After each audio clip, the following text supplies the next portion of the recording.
Good evening, ladies and gentlemen, and everyone in between. What's going on? Are you ready for what people wanted me to play?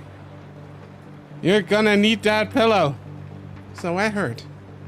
I'm gonna tighten up my little buddy over here. Look, I'm pulling him towards me. Look.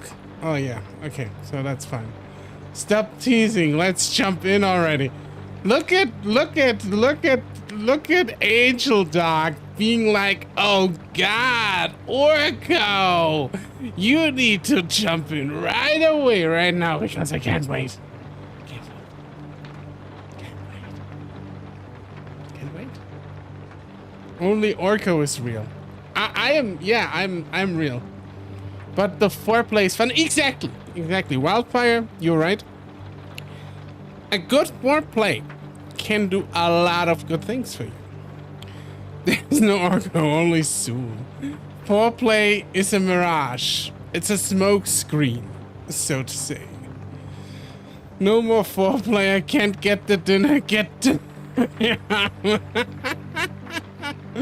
Oh, Jesus Christ. It's a lie. Okay. Ladies and gentlemen, boys and girls. I hope there are no boys and girls. I hope you're all over 18. Ladies and gentlemen, may I present to you Echo in its full glory.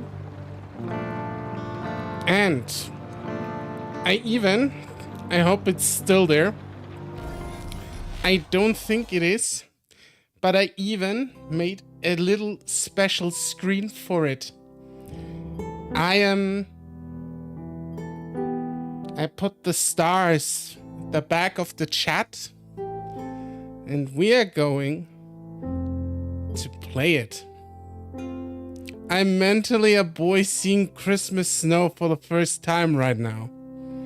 You are a full glory. Oh yeah, I am. What one could say I'm a full glory hole, but that's not true actually. I would lie there. Okay. We are going to play Echo.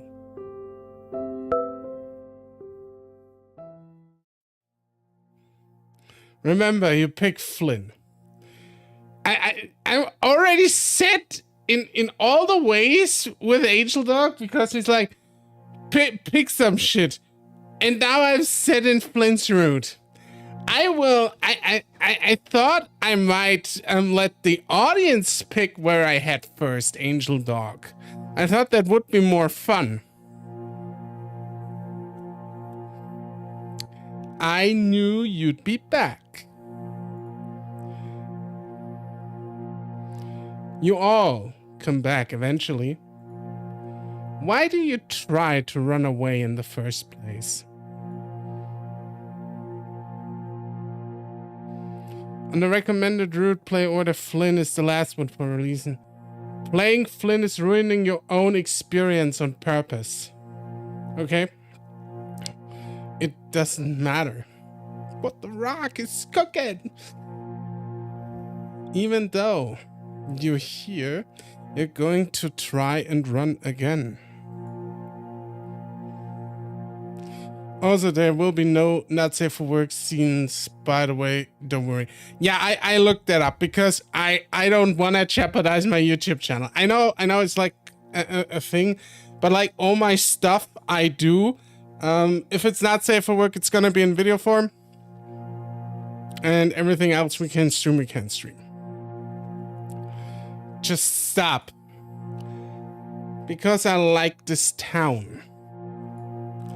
You're only moving in circles. Saturday.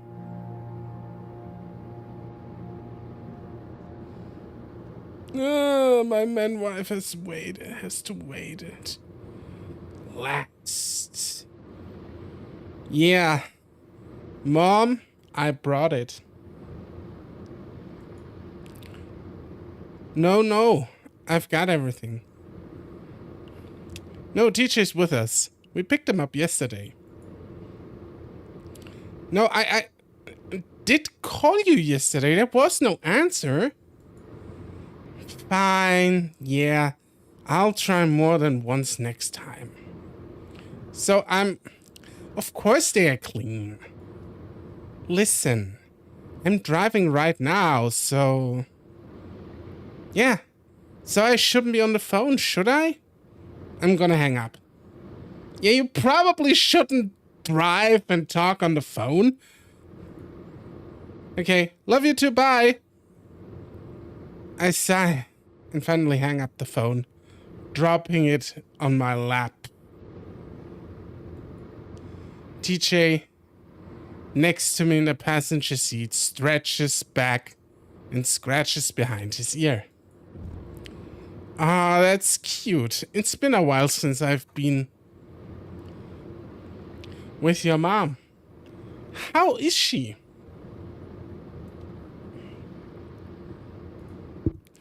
I shrug. Fine. She wouldn't tell me if she wasn't anyway. Saving the best for last. TJ taps his foot against the dashboard before yawning. Wow. It feels like we've been driving for days. Normally, TJ wasn't one to whine, but the long drive obviously is getting to him. It was. Getting to all of us, honestly. And look over at him. We're almost there. Why don't you listen to some music or something? My phone's been dead for the past 2 hours. I didn't know it would take us 8 hours to get there. I sigh. Whether that dig was purposeful or not, I still feel a little embarrassed.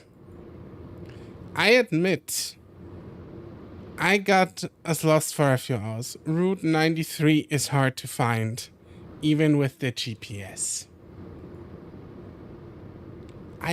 It's no wonder that echoes in the state it's in. You should have been brought a book. Those don't run out of batteries. Oh boy, books and car rides do really mesh well. Like really, really mesh well. If I read on the car, you can make sure I fucking barf in that car like it's a fucking bag.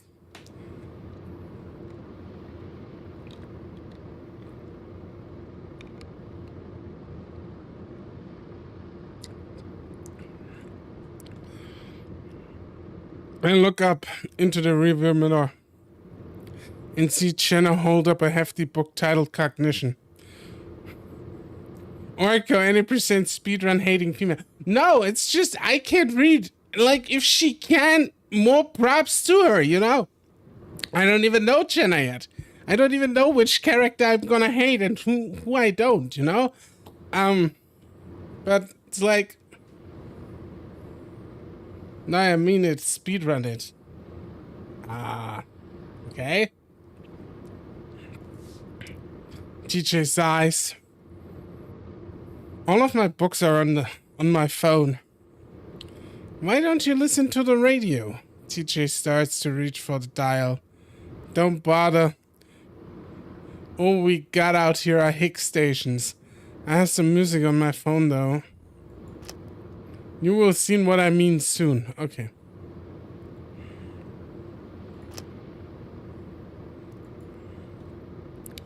Do you have an aux cable, Chase? In this clunker? No. But like I said, we are almost there. Just having the three of us here is a little awkward and unbalanced. I wonder if completing our little group will bring back that old chemistry. Thinking about seeing Carl, Flynn, and Leo again makes my heart skip a beat. Take exit 127 onto Flint Road. I jerk back to the present and Press on the brakes as I swerve onto the access ramp. Echo background giving me that feel, can't tell you what it is. Whoa! Sorry. Chase, come on, pay attention. TJ adds a little giggle to lighten the chastisement, but my face gets hot anyway. Hey, me and Jenna went 3 hours. Okay, again. Hey, me and Jenna went 3 hours out of our way to pick you up from CCU. You would have taken the bus.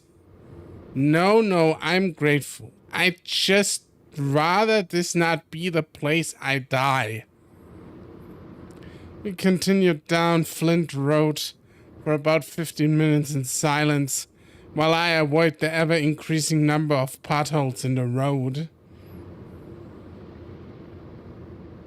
I just realized Chase's first color and Skaven's fur color might be the same. Well. Happens. I think we are all a little nervous now as we get closer to our destination. Unsurprisingly, there isn't another car in sight. You guys excited? The place I die. Psychological horror reminder. I feel like this is foreshadowing. In our business, we call this foreshadowing. I look in my rearview mirror again and see that Jenna has put down her book, staring out the window. I actually haven't given a whole lot of thought as to how I feel about the whole thing. Yeah, not really. I'm nervous. What am I? I think I'm nervous. I sound nervous. I don't know, it's been a while since we've all been together. Think things will be the same? I meant Echo. Are you excited to go back? Oh. I didn't really know how to answer that. Is excited the right word? It sure as hell is stressful. As long as we can go for a hike. I don't want to be sitting around in the motel all day.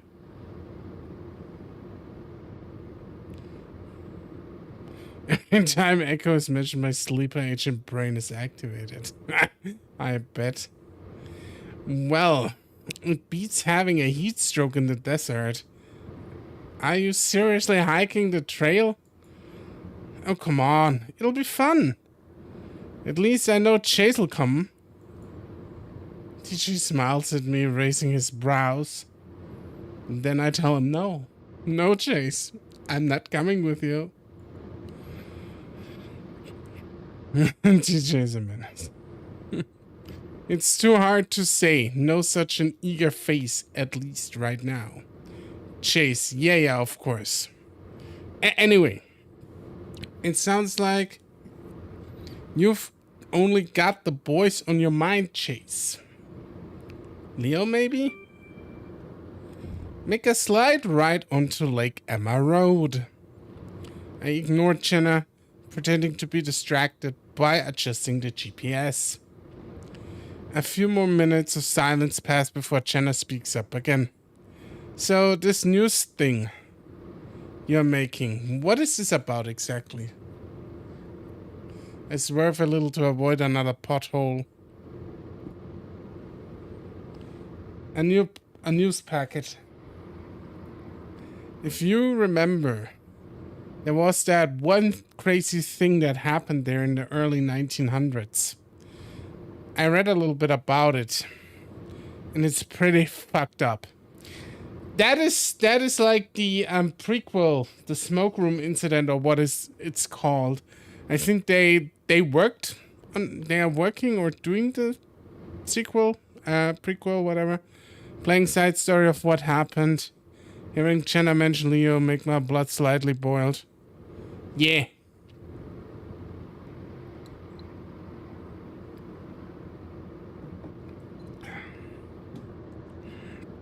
Come on, Chase, language. Is TJ a Christian or something? Just thought I'd do a little more digging. Honestly, though, I just need to make something that looks good enough to pass with. Okay, guessing characters 100% right. Shit. Well, that sounds kind of fun. Are you going to have enough time to hang out? I know Leo made some plans. This whole thing was Leo's idea, actually. When I told him I'd be coming down to Echo for spring break, he suggested we all use it as an excuse to have a reunion. He says it hasn't been the same since the three of us left. Yeah, I should. I just need some B-roll and shots of the old creepy locations. Shouldn't take too long. Catch a flash of the blue and see the lake out to our right. The conversation dies down a bit and pretty soon we are all lost in our own thoughts.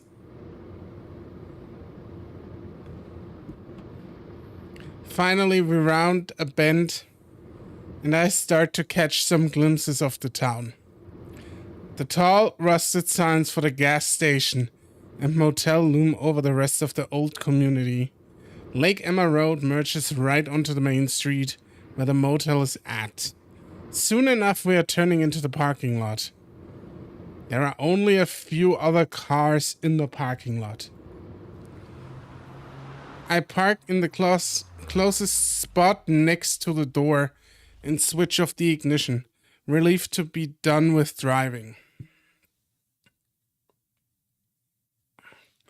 Sometimes you just don't wanna drive. I sit back for a moment, rubbing my eyes. Ugh. I hope you're grateful, TJ. I never want to drive that long again. Thanks, Chase.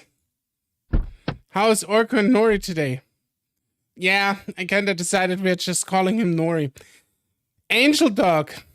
The skaven on the body pillow has a name now. His name is Nori. I'm good, and Nori is all cuddly. TJ hops out of the car, clearly happy to be out. Ah, it's the lynx. I've seen this guy in screenshots. Ew. TJ puts his paws on his back and stretches out from toes to ear tufts, and I hear a few cracks. Good game. Good name. Yeah. Gosh, it feels good to be out there. I smile as I follow him out and stretch as well, though less flamboyantly. It's good to see DJ reverting back to his old cheerful self. Good to know I don't want to type more than 4 letters anyway. But yeah, Nori and Akiko are from here on out the mascots of the stream. Most viewers are new. I used to have a barmaid with the name of Akiko. She was like an orc maid, and I'll bring her back too.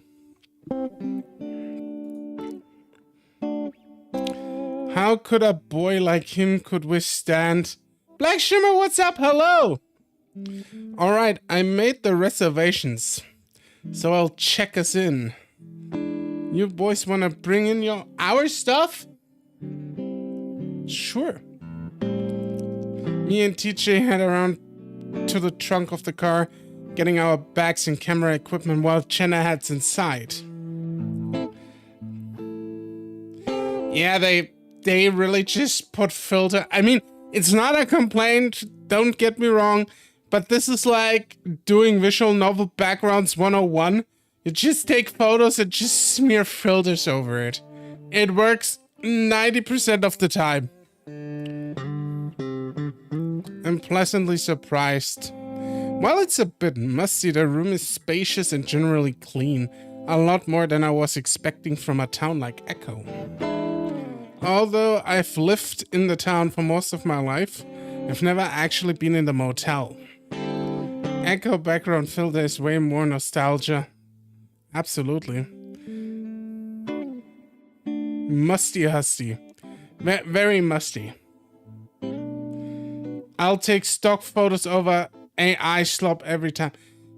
I mean, it's really the only way what you can do to avoid AI slop if you have no budget. And if you have no budget, why not do it this way? Stock photos help. It's a good way to make games, visual novels. So I will not knock anyone who does that.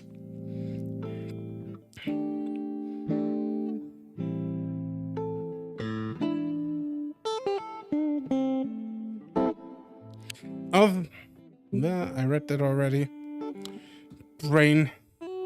Hey, this place is nice. And 2 double beds. Oh, yeah. Yeah, I thought I'd get one of the nicer rooms since everything here is dirt cheap.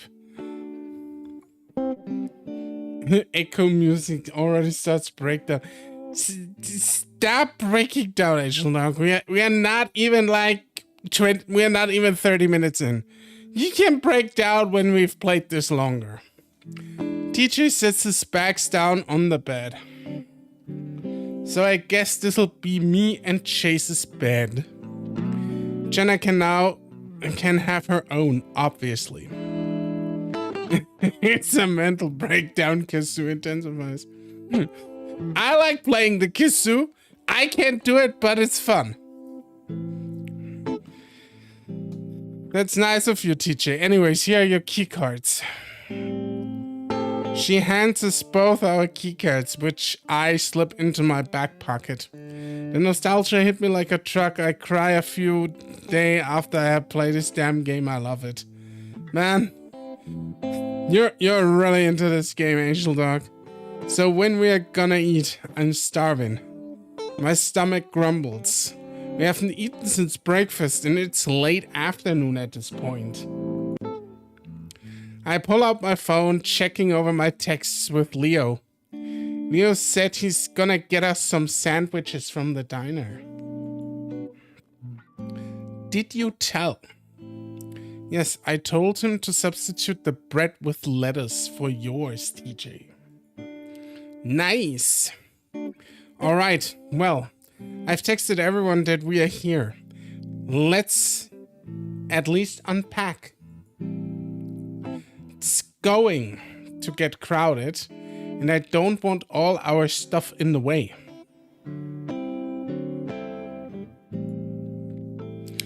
Orko, if he in Echo Fandom Twitter 1 month ago, would be Jenna being told to folked. What? Half an hour later, we've got all our stuff packed away in the motel drawers. Now, I'm sitting on the bed, toying with my camera equipment, while TJ watches TV and Jenna organizes her schoolworks. TJ loves Jesus, hates gluten. My kind of guy. A good Christian little boy. You know you're on vacation, right? And didn't you already get into grad school? You should relax.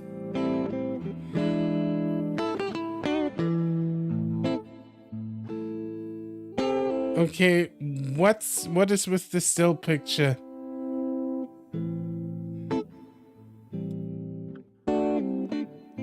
Is it hiding something? No, those are just background images of the hotel room. We are playing a visual novel, Black Shimmer.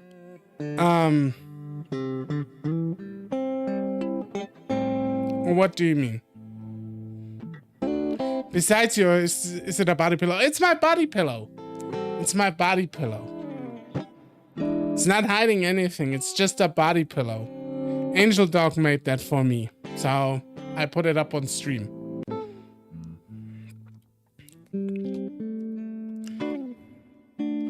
That's exactly why I need to be keeping up. There's a knock at the door, being the closest. I get up to answer it. I'll get it. I look through the peephole excitedly and see a beanie cap and a pair of very familiar horns poking through it. Yes, yes, yes. Hey, Downey, what's up? Carl! It's Carl. Chase! I slap paws with him and pull him into a hug. The Echo fandom favorite goat. Is there another goat in the Echo fandom? And immediately get a whiff of the pungent scent of pot. He's a pothead. Despite that, his embrace is warm and plush and his belly squishes against my body like a pillow through his jacket. There is an underlying sturdiness though, and I feel his biceps bulge around my shoulders. Had he been working out? I put my paws on his shoulders and push him back, looking him over. He's changed a bit since I've last seen him. He's definitely bulkier and the fur on his face is a bit shaggier.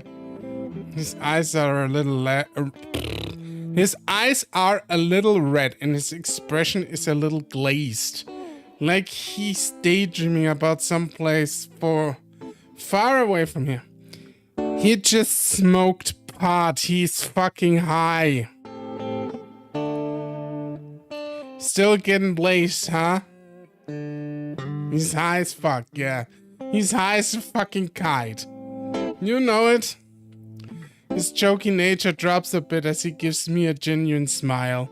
The fattest character furries can handle before they start to panic. It's good to see you again. I feel warm inside as I smile back. You too. It's that Carl I hear. Carl and I step back into the room, the ram remaining slouched as we do. Hey Jenna. Carl, how have you been? Not bad. Just living life. Like I'm a bee. It sounds like he's starting to sing the lyrics to a song, but he trails off as we all look at him expectantly. He just smiles back. Yeah, he's just blazed out of his mind. Huh? Hey, is that TJ? Hi! Though he's smiling happily, TJ is outright crinkling his nose. Jenna will be uncomfortable again. Carl, top one reason Jenna is worth hated on. TJ's still up to your old habits, huh? Carl shrugs. I'm starting to remember that it's something he does a lot. It's his answer to almost everything. Gets quiet for a moment, then I clap my paws together. So, what have you been up to, Carl? I feel like not much. I feel like Carl is kind of stuck in place. You're not online that often. Carl shrugs. Oh, you know, just hanging out. Must be kind of boring considering it's Echo. Not going outside helps. Man, I can identify with that, goat. Not going outside is always good. Avoid humans at all costs.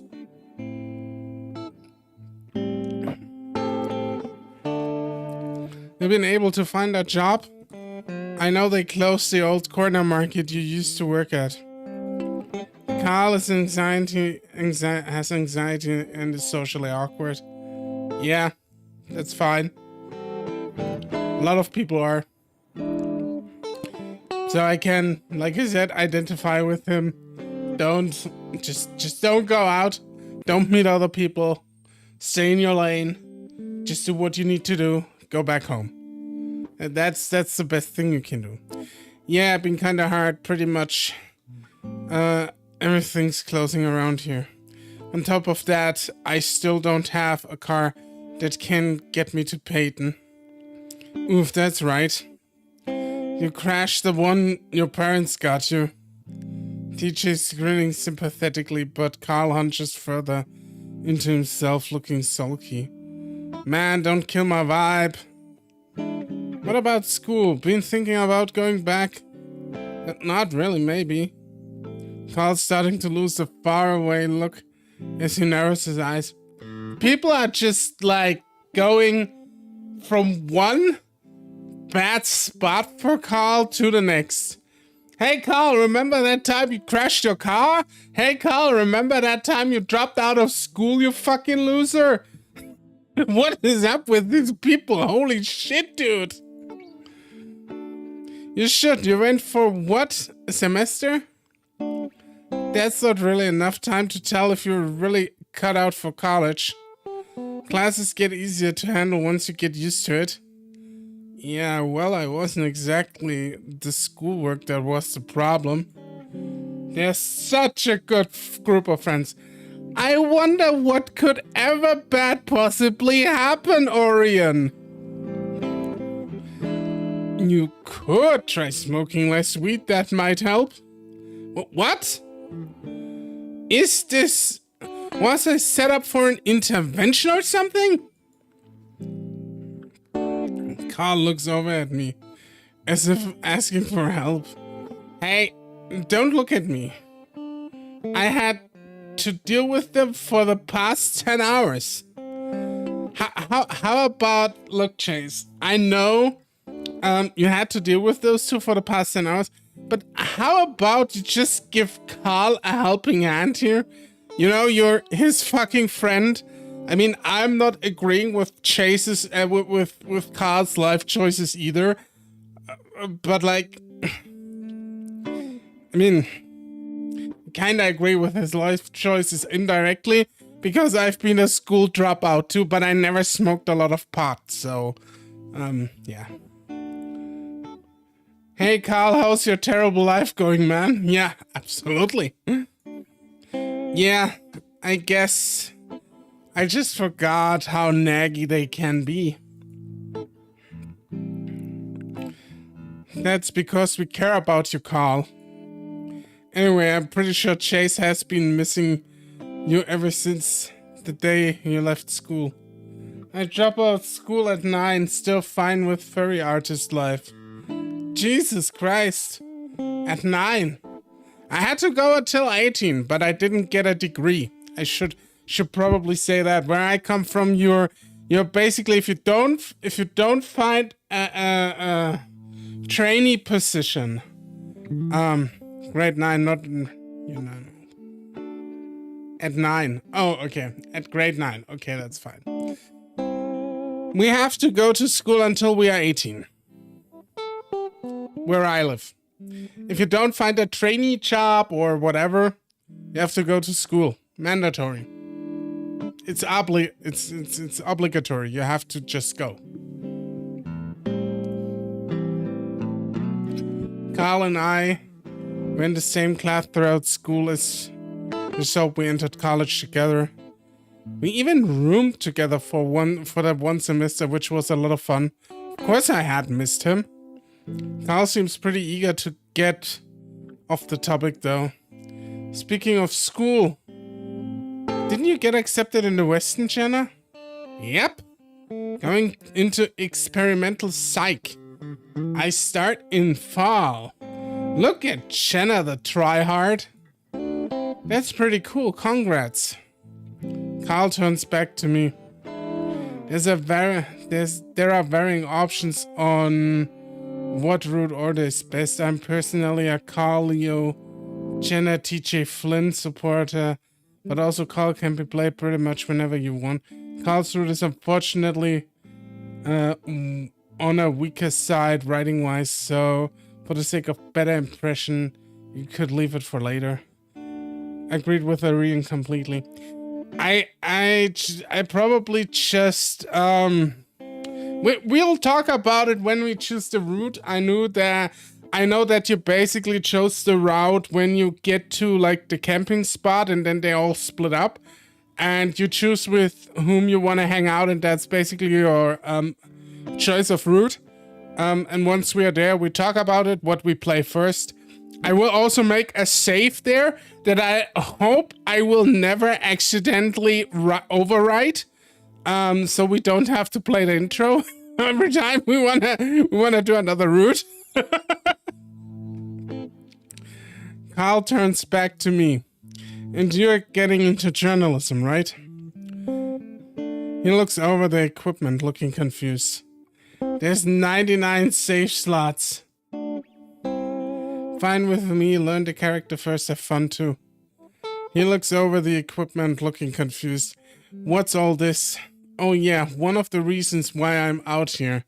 I'm doing a new segment on Echo. Sounds like the feel-good movie of the year chase. That's what you get out of a feel-good town of the century, Carl. I feel like they are being highly ironic here. Yeah. Carl scratches his muzzle before turning to TJ. And you're doing what again? Sports something. Bible Olympics? The fucking Bible yeah, oh my god, he's in a Christian school. The Jesus-loving TJ. Athletic training, but yes, it's a Christian school. Bible camp. First he's training for the Olympics, and then he's gonna go back to Bible camp.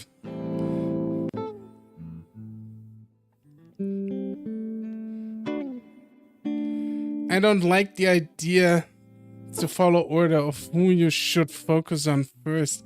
Make you feeling rushed to play your favorite. I tell you, you guess him 100% correct. So much buffeting on my end. Ah!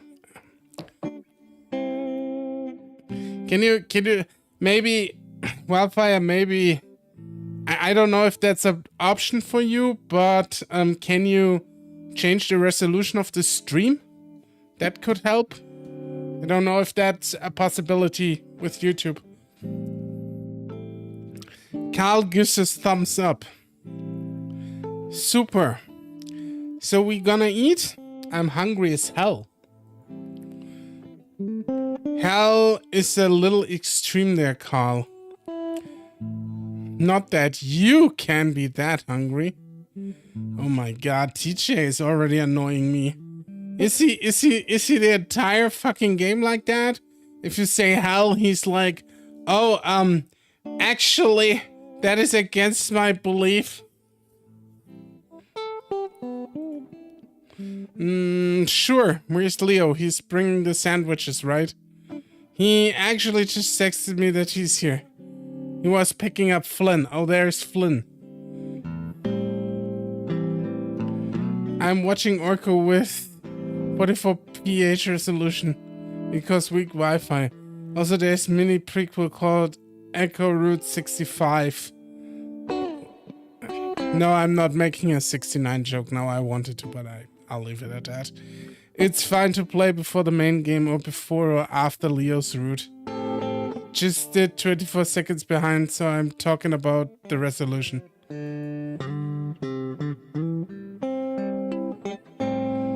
So, we are all gonna be here, just like old times. DJ almost looks like that little kid Lynx again. His ear twitching around in excitement. TJ really needs to shave his, like, cheeks. Oh.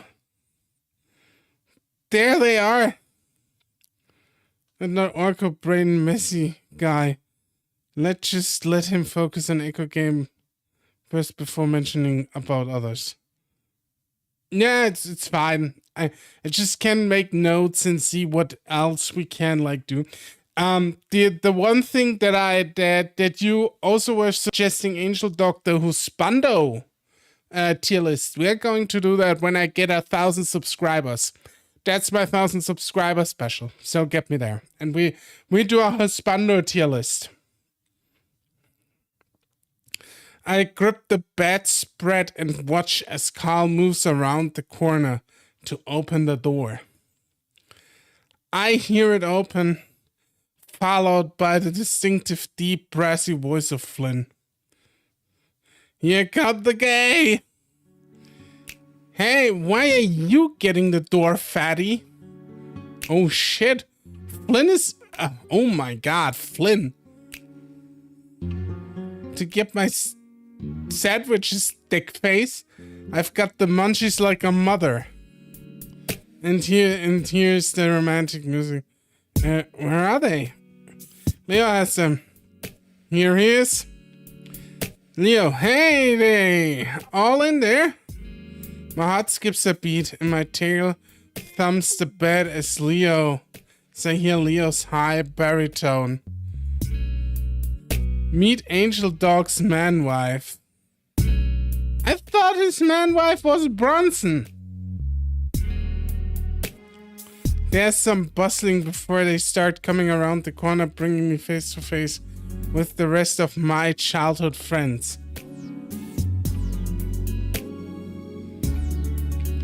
Oh yeah, I can. Flynn has like...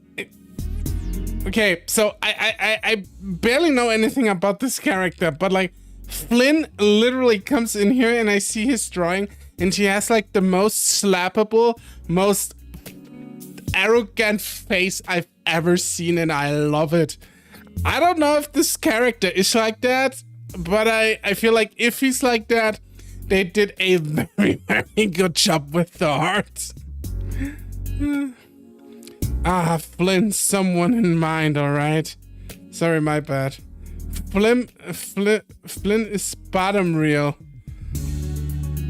Unlike Carl, though, his slouch makes him look like he doesn't give a fuck, as opposed to just trying to make himself seem smaller. He wasn't a shy guy, as evidenced by his open shirt.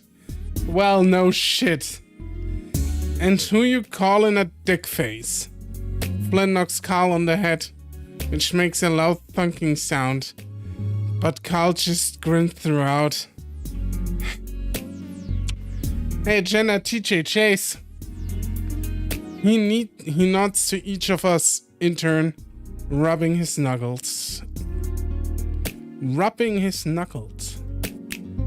I'm gonna be back in just a second. Don't go anywhere, but I need to drain the snake.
And we're back.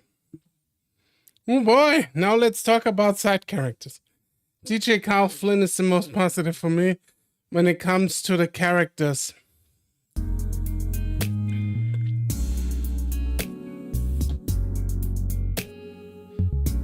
Leo is fine. And though Jenna can stay. Now let's talk about the side characters. Oh boy. I want a Bo, Ang, Raven, and Jax. Kuzan is best boy.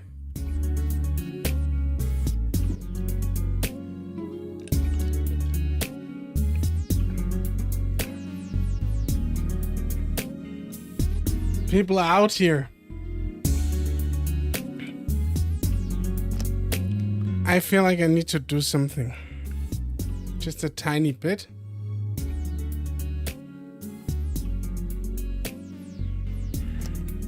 Okay, that's better.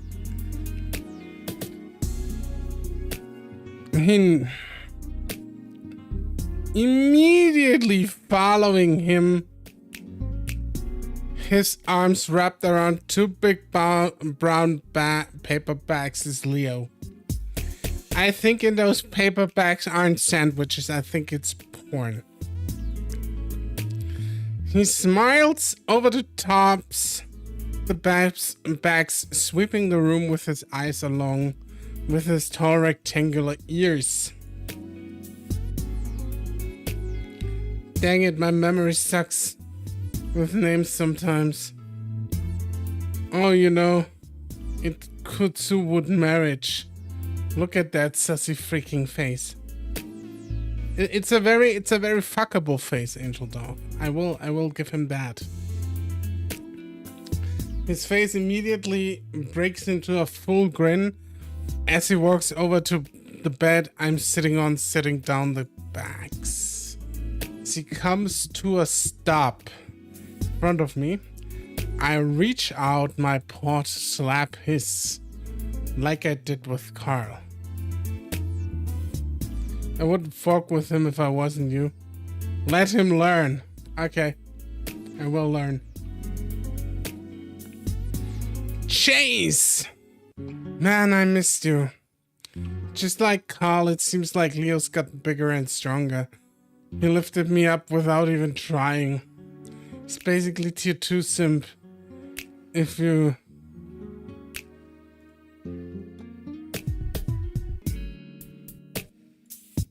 a Twitch streamer, okay? Everything's fine.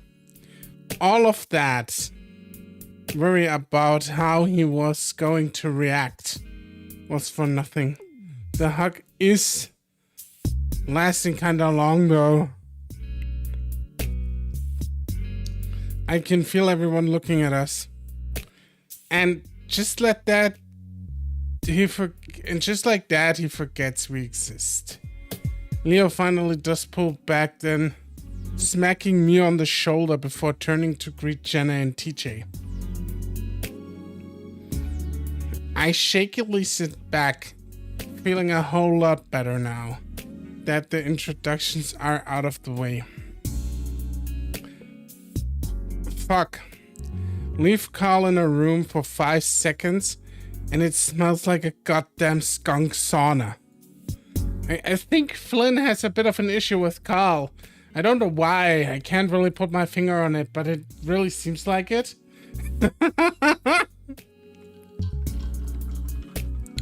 Man, poor Carl is getting dissed by everyone. Directly or indirectly. Carl already best guy. Maybe. A little bit. The weed is just oozing out of your pores at this point. That issue was friendship plus pure grace. Why do I keep seeing this? What are you keep seeing? What? ¿Por qué le doy Mexico?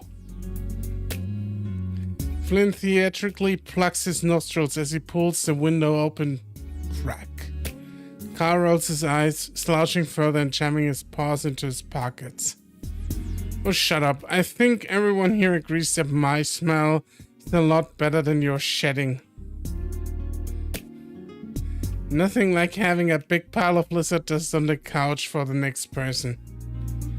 And by the way, dude, that skunk comment was species. And that lizard comment wasn't. Flynn turns to me, penning air in from the outside with his hand.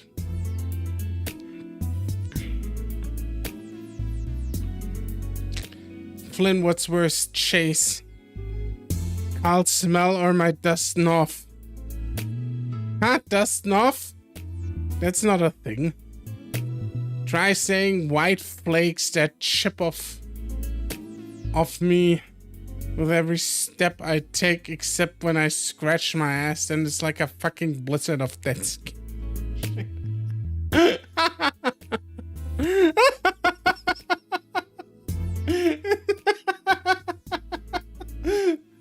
Thanks, game. Damn, Carl cooked. Yeah, Carl is cooking here.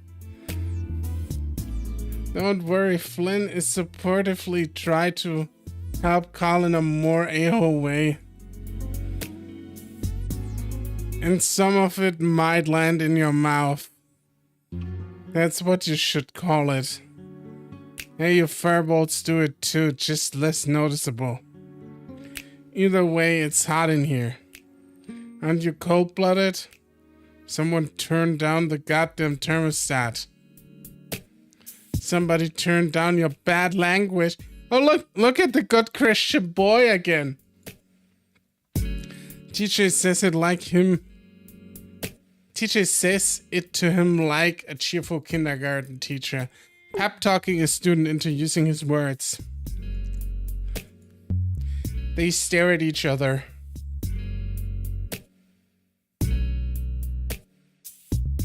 The only option I found. No, Siri, fuck off.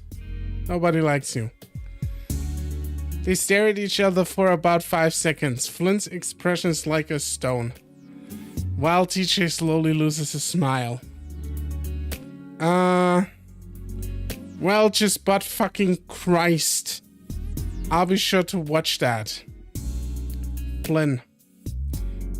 TJ actually looks pretty upset, but Flynn just reaches out and yanks him into a chokehold. Chokehold. The much shorter link's easily dwarfed by the lizard. I would do, Siri. Of course you would. I mean, not that Siri that I have, the other Siri. TJ half-heartedly piles the hold. I guess TJ thought he'd get some respect now that we're all adults.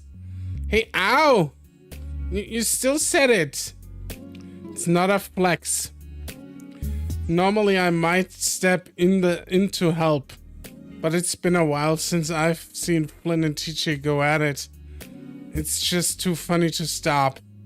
Look, no lightning. So much for your almighty goo! TJ jabs his elbow back into Flynn's stomach, doubling the lizard over for a second. Ha! See? God works in mysterious ways. Wow! Flynn reaches up and grabs and one of the tufts on TJ's ears and yanks everything. And yanks, earning a yowl from the feline.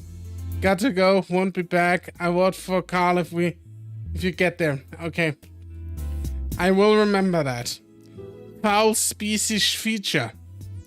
Species feature was something we made up to make our tussle a little more fair.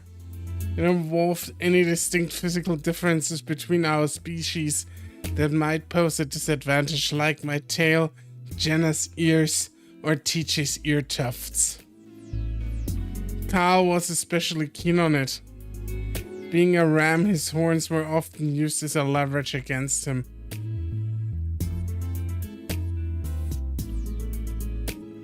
TJ, come get your sandwich. If we get there, I pull up a vote and then everyone can vote. And in favor of Wildfire, I will just vote for Carl. TJ yanks him finally out of Flynn's grasp. smoothing down his fur as he tries to look as dignified as possible. Well, I can see things haven't changed. With that, TJ walks over to the table to get his food. Can't help but laugh. I think TJ won that one by technicality. Or did he? He might have fouled too. I know damn well I'm outvoted because people here already agree it's the best to play other route. Flynn snorts, rubbing his stomach. Oh, don't even try to tell me about soft asshole. It looks like you swallowed a beach ball. Speaking of which, food! We all pass the bags around to get our food. A chicken sandwich for Jenna and TJ, roast beef for me and Leo, and 3 large veggie burgers that almost take up their own bag for Carl. Carl is just me hungry for food. Food is good though. Food is good shit. Flynn, as usual, isn't eating anything. I think it's a lizard thing. Keep my seat on the bed as I unwrap the foil around my sandwich. The smell wafts up from the beef, making my mouth water and bringing some memories up with it. We'd all spent many nights at the old diner. I can remember the night me and Carl graduated. Leo took us straight from the Peyton High to the diner, skipping out on all-night graduation party for sandwiches and milkshakes. God damn. I want otter feet in my mouth, or on my mouth. But that's not edible, dude. That's for other things. I take a huge bite and a yellow bell pepper slips out the other end, landing back in the foil. Whoa, slow down. You're going to choke. Suddenly, I'm almost falling over to the side as something heavy plants itself next to my bed.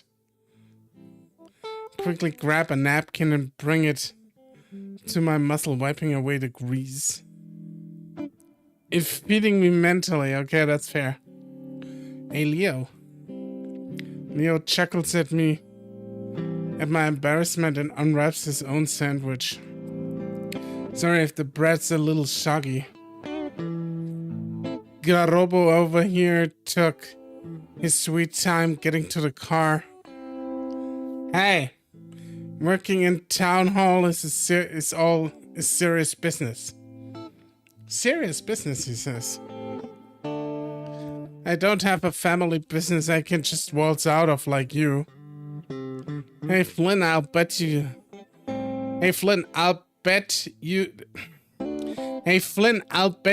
that I can eat this whole burger in 1 minute. Is that a fucking joke? Of course you can. Haha, yeah, but what about 2 burgers? Don't choke, Carl. I decided to keep the conversation on Leo's job since that's the whole reason why he's still here. Is the business still pretty good? Yes. Peyton's getting bigger. So is the number of customers. Okay, after playing this game, he will be better in reading English. 5% better in reading English. Yeah, definitely. There's so much text in this game, it's wild. I guess it's a good thing your dad moved out of Echo, huh? For sure. The place is turning into a ghost town. Probably will be in another decade or 2. Echo!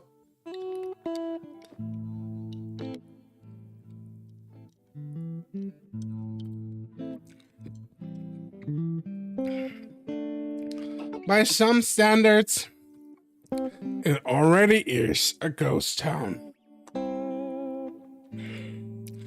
I take another bite of my sandwich, biting right onto another bell pepper. I forgot how good the diner food is. I noticed TJ sitting next to Jenna at the table, picking unhappily at his lettuce-wrapped chicken. Jenna seems to as well as she leans towards him. What's wrong, TJ? It's just, never mind, it doesn't matter. Are you sure? It's just the mayo. I forgot they put it on everything here. Jenna lifts up her bun on her sandwich, inspecting its contents. None of the mayo really got on my chicken here. No, you don't have... Jenna picks up TJ's sandwich and swaps out his grilled chicken. She rips off the layer of mayo-tainted lettuce from his lettuce bun before swapping the chicken in. Here, how's that? Thanks. I feel like TJ is a bit, yeah. And would low-key live in Echo, hopefully. No spider. Because it's just nice when I come to vibe. And there's a gay bar. It's then that TJ looks up and sees Leo. And I staring at him. I see his ears flatten in embarrassment. What? Nothing, TJ, nothing. TJ and Jenner sister-baby relationship is fine, but spoiling TJ too much. So are your parents still letting you live in the house there here in Echo? Yes, we actually tried to sell it last year. But of course no one bought. I think 2 people came to look, but took off once they saw the town. Anyway, my parents are living in Peyton in a house twice as big as the old one. Well, it must be pretty cool living in your own house. My parents aren't constantly breathing down my neck, so that's, you know, nice. Leo's already finished his first sandwich and now he's unwrapping the second. He could eat a lot.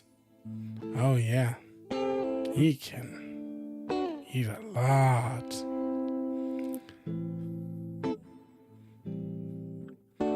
Leo's still with his I want that other face. 1 chicken sandwich now. Yeah. I can't help you there. Make yourself one, if you can. How many people are still here anyway? In town, I mean. Leo takes another bite and I hear the crunch of the pepper through his muzzle. He chews thoughtfully for a moment before swallowing. Not too sure. Of course, I know almost everyone here, but most don't actually live here anymore.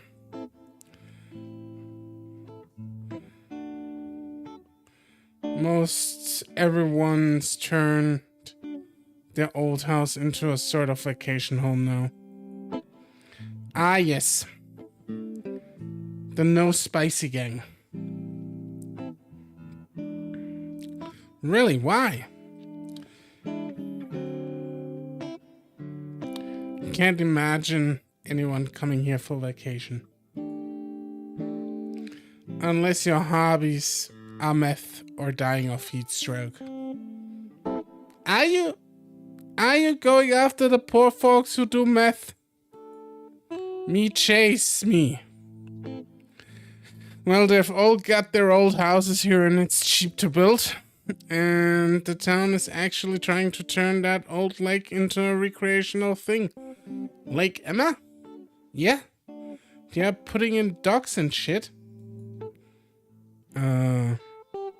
Lake Emma is the old reservoir, just a few minutes outside of town. As kids we used to play around there all the time. It was generally an ugly place, dead fish.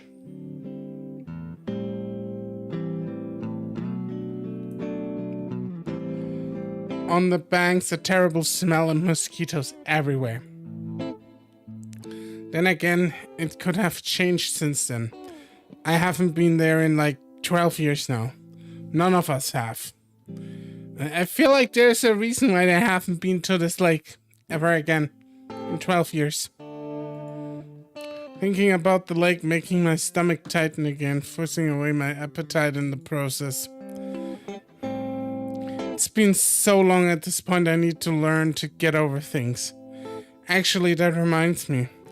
The others are pretty deep in their own conversation, but I lower my voice anyway, leaning into Leo. Kid, I miss you. Oh, you will know why soon. I bet my left testicle I will. Hey, Leo. Leo turns to me.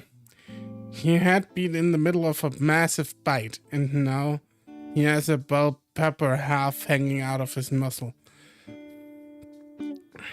It throws off my train of thought for a second. So yeah. So I wanted to get some shots of the lake for my project. Leo ducks his head to pull out the pepper from his muzzle, only to shove it back in a second later. I bet my testicles you will be confused. Oh, I bet I will. He chews for a while, but his ears are still tipped towards me, so I go on. It's kind of important to Echo's history. Anyway, you told me that on Monday everyone's free during lunch. I can tell by the set of Leo's ears that he knows where I'm going, and he's not into the idea. I quickly go on. Of course we don't have to, but it's been a long time, and if the town is making it look better, it could be fun. Listen, Chase. I feel my face burn a little under my fur. Sorry, it was a dumb idea. No, Chase. If it were up to me, I'd definitely do it. It's just Leo looks towards Flynn, and I do as well, finding him still bantering with Carl. It doesn't matter how fucking fast you eat. I'm not gonna be impressed. Just got that classic Flynn look on his face when he's pressing his lips together, trying not to smile. What if I ate all three? You've already eaten most of the first one, so that's not gonna happen now, is it? I'm going back. I look back down at my sandwich. Suddenly feel really guilty. Here I am, back after 3 years, just assuming that I know how everyone feels. Now I'm kind of feeling like an imposter. Leo notices like he always did, and he nudges me with his shoulder.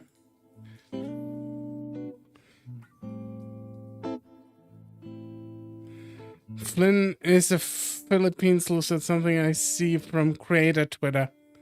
I couldn't tell you what kind of lizard species he's supposed to be.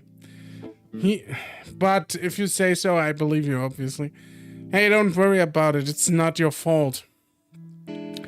Leo's ears perk up, and I know he suddenly had an idea.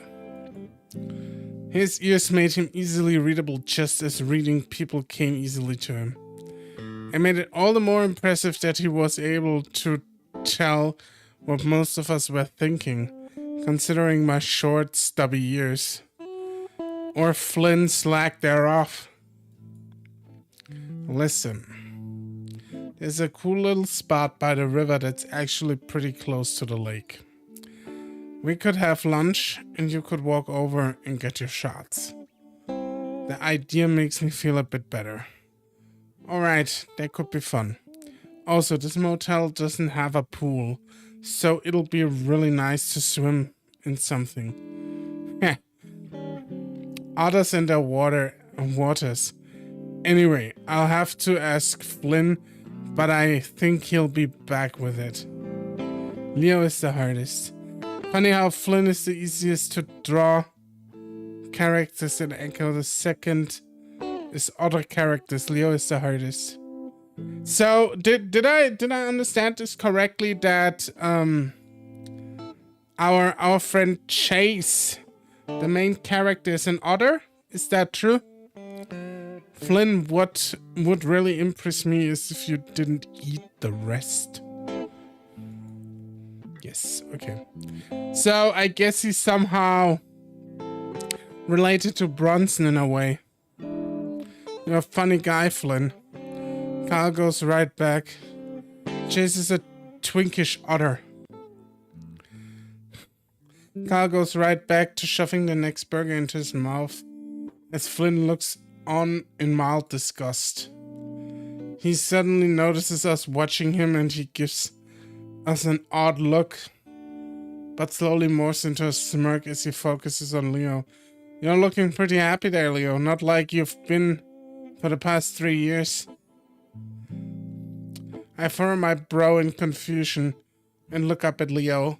I see him shift. You're 50% right and 50% wrong. Okay, I'll find out. I see him shift and he's giving Flynn a look that I don't quite understand. Well, of course I'm happy to see us all back together again. I look from Leo to Flynn, and it's pretty easy to imagine a bolt of electricity between them. You should have seen him, Chase. He'd go days without smiling. Agree. They two fucked, didn't they? Leo and Flynn fucked. So something happened between the two. That there is something going on here. They probably, Agreed, Leo's been kind of a dick ever since you guys left. Isn't Jenna a counselor?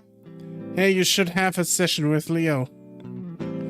I'm still an undergrad. I'm not going into counseling anyway.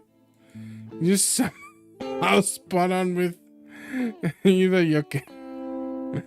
That should just make me sad. Yes, 100% Leo X Flynn. Why am I not surprised? TJ is busy trying to hold his sandwiches together and eat it at the same time, not very successfully, but he looks up as well. Leo depressed? It's hard to imagine you not smiling. It seems fine online. Has something been going on, Leo? That's a sign the sandwich is made poorly. Yes. We don't stand poorly made sandwiches here. For the first time since he's arrived, Leo looks truly uncomfortable.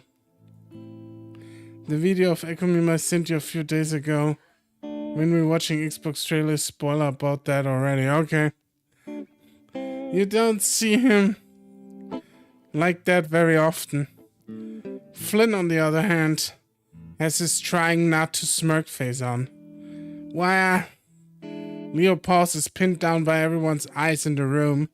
Then he takes a frustrated breath. How you doing, Agatha?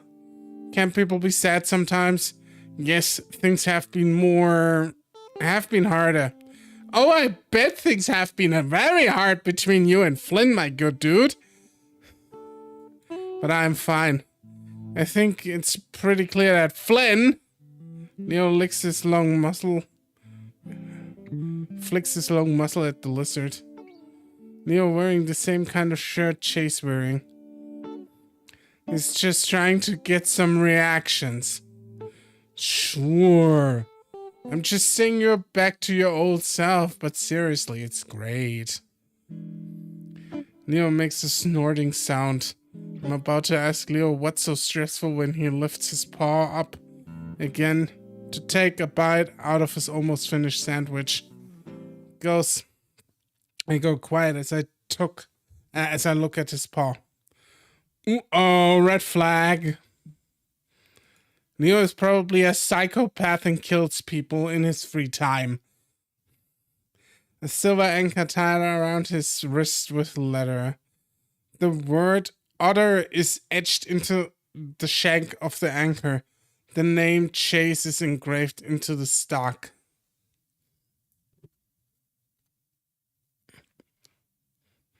Why was he still Chase? I jump at teacher's voice, break through my trance. bouncing on the bed once I come down. Leo looks at me as the bed wobbles, an eyebrow raised. TJ puts his paw to his muzzle. Oops. Sorry, we're just kinda staring off into space. 1 hour passes, we still have passes the sandwich part. Yeah. Yeah, just thinking about stuff. What's up? We were just talking about the last game. Didn't you tell me that Didn't you tell me that you saw that movie on the drive here? I really don't get you right now, TJ. The last game was the worst Lions Brigade movie. You're just mad because they didn't follow the comics. Yeah, Carl. As a movie, it was just better. I'm sure the comics are great too, though. So far, which character you wanna learn about them first? I have no clue. I haven't made up my mind yet. We'll see. Nah, the comics are shit. Carl tried showing them to me once. Wow. See, this is the problem. They never follow the source material and no one cares because they have no respect for the originals, man. You're way too picky, Carl. The last game was a great movie. Not you too, Leo. I don't know. I think Lions Brigade was always a bit too violent for me. Like the good Christian boy that you are, right? What with all the shooting and punching? I've always liked the Trinity Weasel. She's the thinking man's superheroine. He got game. Carl is your favorite chill gamer nerd. Carl waves his paw dismissively. The Trinity comics have always been pretty lame. They had chock-off fodder for lonely nerds, and so's the movie. Ha! You mean like yourself? Hey! Oh my god. Leo just roasted him in one sentence. It's like, BAM! Slap to the face, you fucking nerd, get out of here. Hold up. You're talking about Trinity now? Julia Blasco, she's hella fine.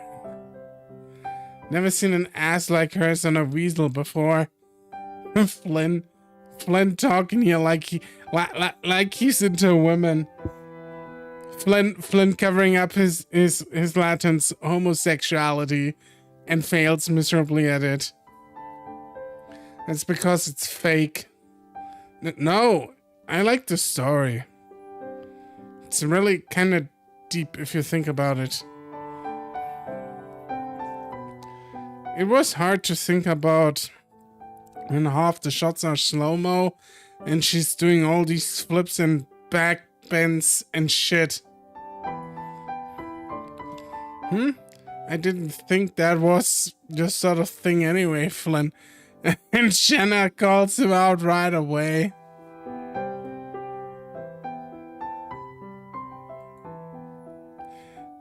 Flynn is the first main character that can be both homophobic and gay at the same time.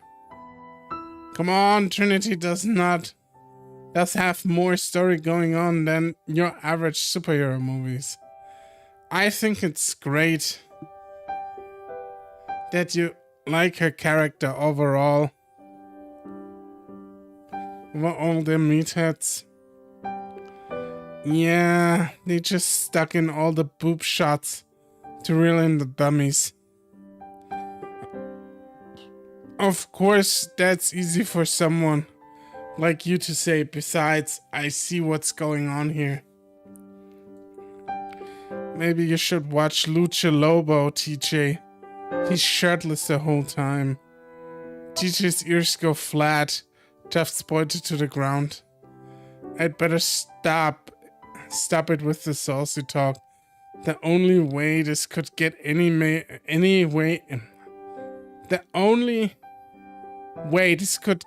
more awkward is if you got sprung. We all groan in unison, but TJ shoots right back. And you know, and knowing you, that's exactly what you want to happen, isn't it, Flynn? Oh, TJ calling Flynn out. That gets a few surprised chuckles. Damn, TJ, where did that come from? It isn't that it is a particularly good joke. Instead, it came from TJ. That makes it so funny. I don't think I've ever heard him talk like that. Flynn can't keep himself from grinning a little bit. There we go. We talk late into the afternoon. At this point, all my worries have disappeared, leaving a happy, warm feeling in its place. It seems silly that I'd been so nervous earlier. In fact, I'm starting to look forward to the rest of the week. Alright. Leo steps forward, indicating that we should all shut up. Now, did we all remember that Chase is here to do his school project, so that comes first. But I did make a few other plans for things that we can do on his off time. I'm pretty sure all of us know that we are going to Southwest Adventures tomorrow, so I picked these two up.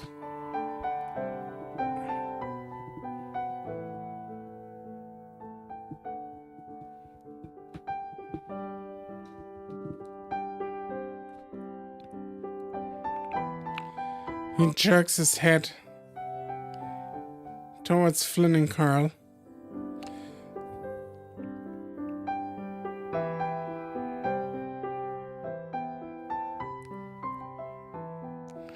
Then swing by the motel to get you guys at 9, alright?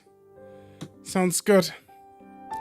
Then I was thinking about doing some stuff in Peyton towards the end of the week, but we'll make those plans later. In between those times, we should find time to hang out as well. Make the most of this. Leo looks about done, but suddenly snaps his fingers as if remembering something. Oh yeah, Chase. I saw you had a camera. Think you could get a pic of us?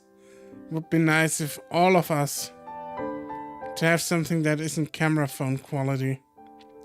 Oh sure. I was messing with the self-timer earlier. Should be able to get it to work.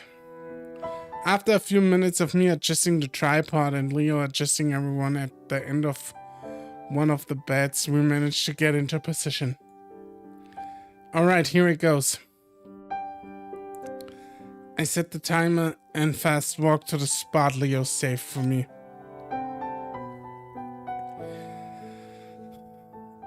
You want to merge into Echo as a whole, you just want to live there.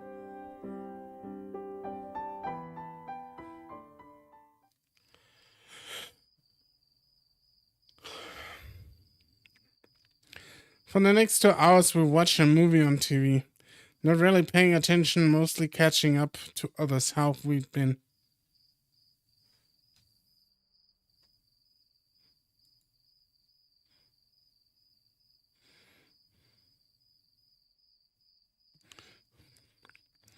It's just good to be back, and it feels like we are all just picking up where we left off 3 years ago. It's really nice. Finally, at about 10, Leo, Carl, and Flynn head out. I spent the next 20 minutes tinkering with the equipment, making sure it's all in order for shooting the next day. Once TJ finishes getting ready for bed in the bathroom, I do as well before getting into bed. Head to toe with TJ. There's a soft glow from the corner as Jenna sits at the table reading something. I lay in bed staring at the ceiling waiting for her to go to sleep. It's good to be back for me too, Chase. There's a chain attached to my ankle. As I walk away from the lake, my legs and feet caked in mud. Head to toes with TJ. That's something I didn't expect to hear. I look back, seeing the chain snaking back around the rocks and reeds before disappearing into the water. Looking ahead again, I see Leo. He's smiling, waving at me. I walk towards him, and the chain stays slack, pulling easily out of the water. There's an anchor in the lake, I say. I stare at him, but he doesn't say anything and just keeps on smiling. I crouch on the rocks, wrapping the chains around my wrist a few times. Leo kneels next to me, rubbing my back and sticking out his arm to compare our bracelets, saying that everyone gets one. When you're gonna stop stream, Grandpa? I need to know so I can plan out my time. I don't know. I go for at least until 10 p.m. That's in 1 hour, 20 minutes. I might go longer. I can't tell you. I decide this often very spontaneously. But Saturday is like the longest stream, so might also go till 11, so 1 hour longer. I'm enraptured, so we'll see. Leo kneels next to me, rubbing my back and sticking out his arm to compare our bracelets, saying that everyone gets one. He seems happy, but now I'm stuck here. I can't even stand up to walk. Cheers! Sunday!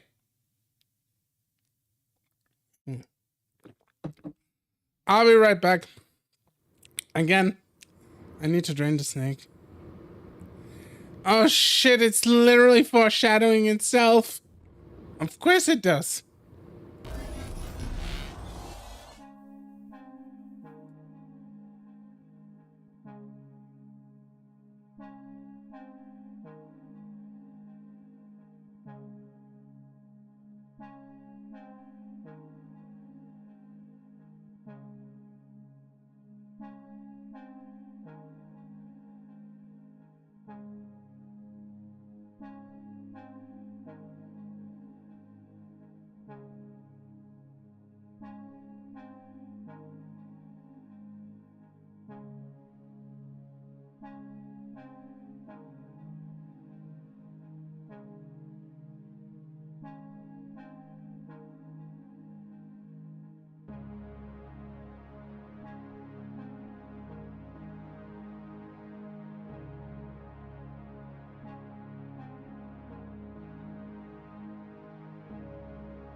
back.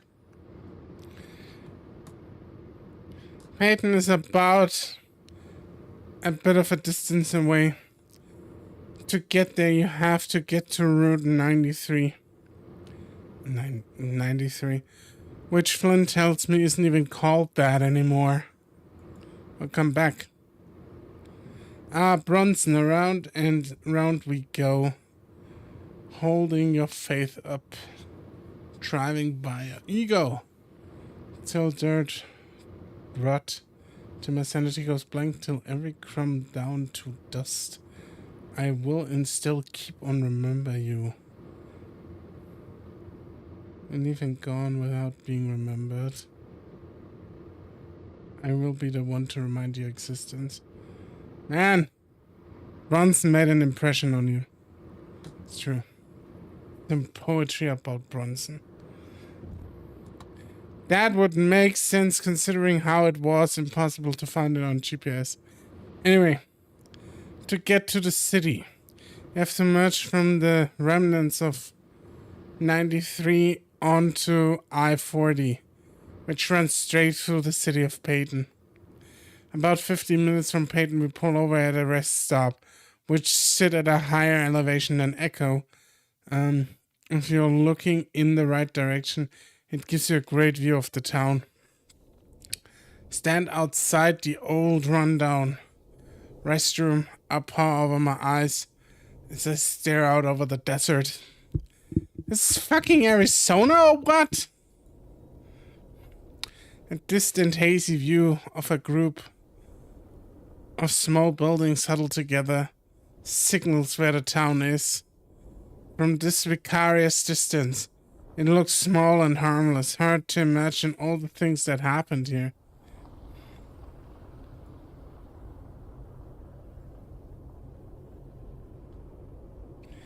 Bronson has the least art of Echo on E621, so I will be the one to remember him. That's awesome. You do that.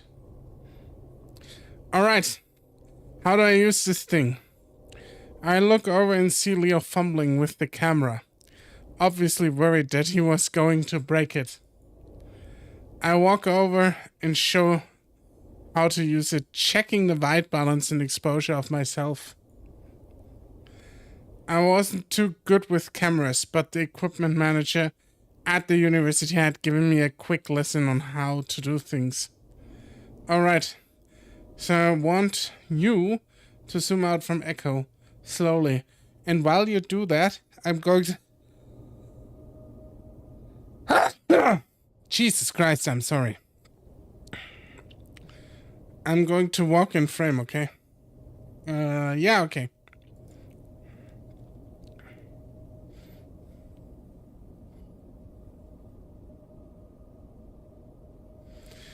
Knowing this background photo in from real the image, don't know how a place could be so quiet and empty. Sometimes they just do this or wait until it is, and yeah. Then they take the photo. That's what these stock photos are for. Leo has not changed his expression for a while now. Leo hoists the camera up and looks through the viewfinder, ears perked up and smiling. Alright, signal me when you're ready. I adjust the clip on mic while Leo focuses the camera, then raises his paw, signaling that I should start. I walk into the frame, keeping one paw in my pocket and using the other one to gesture.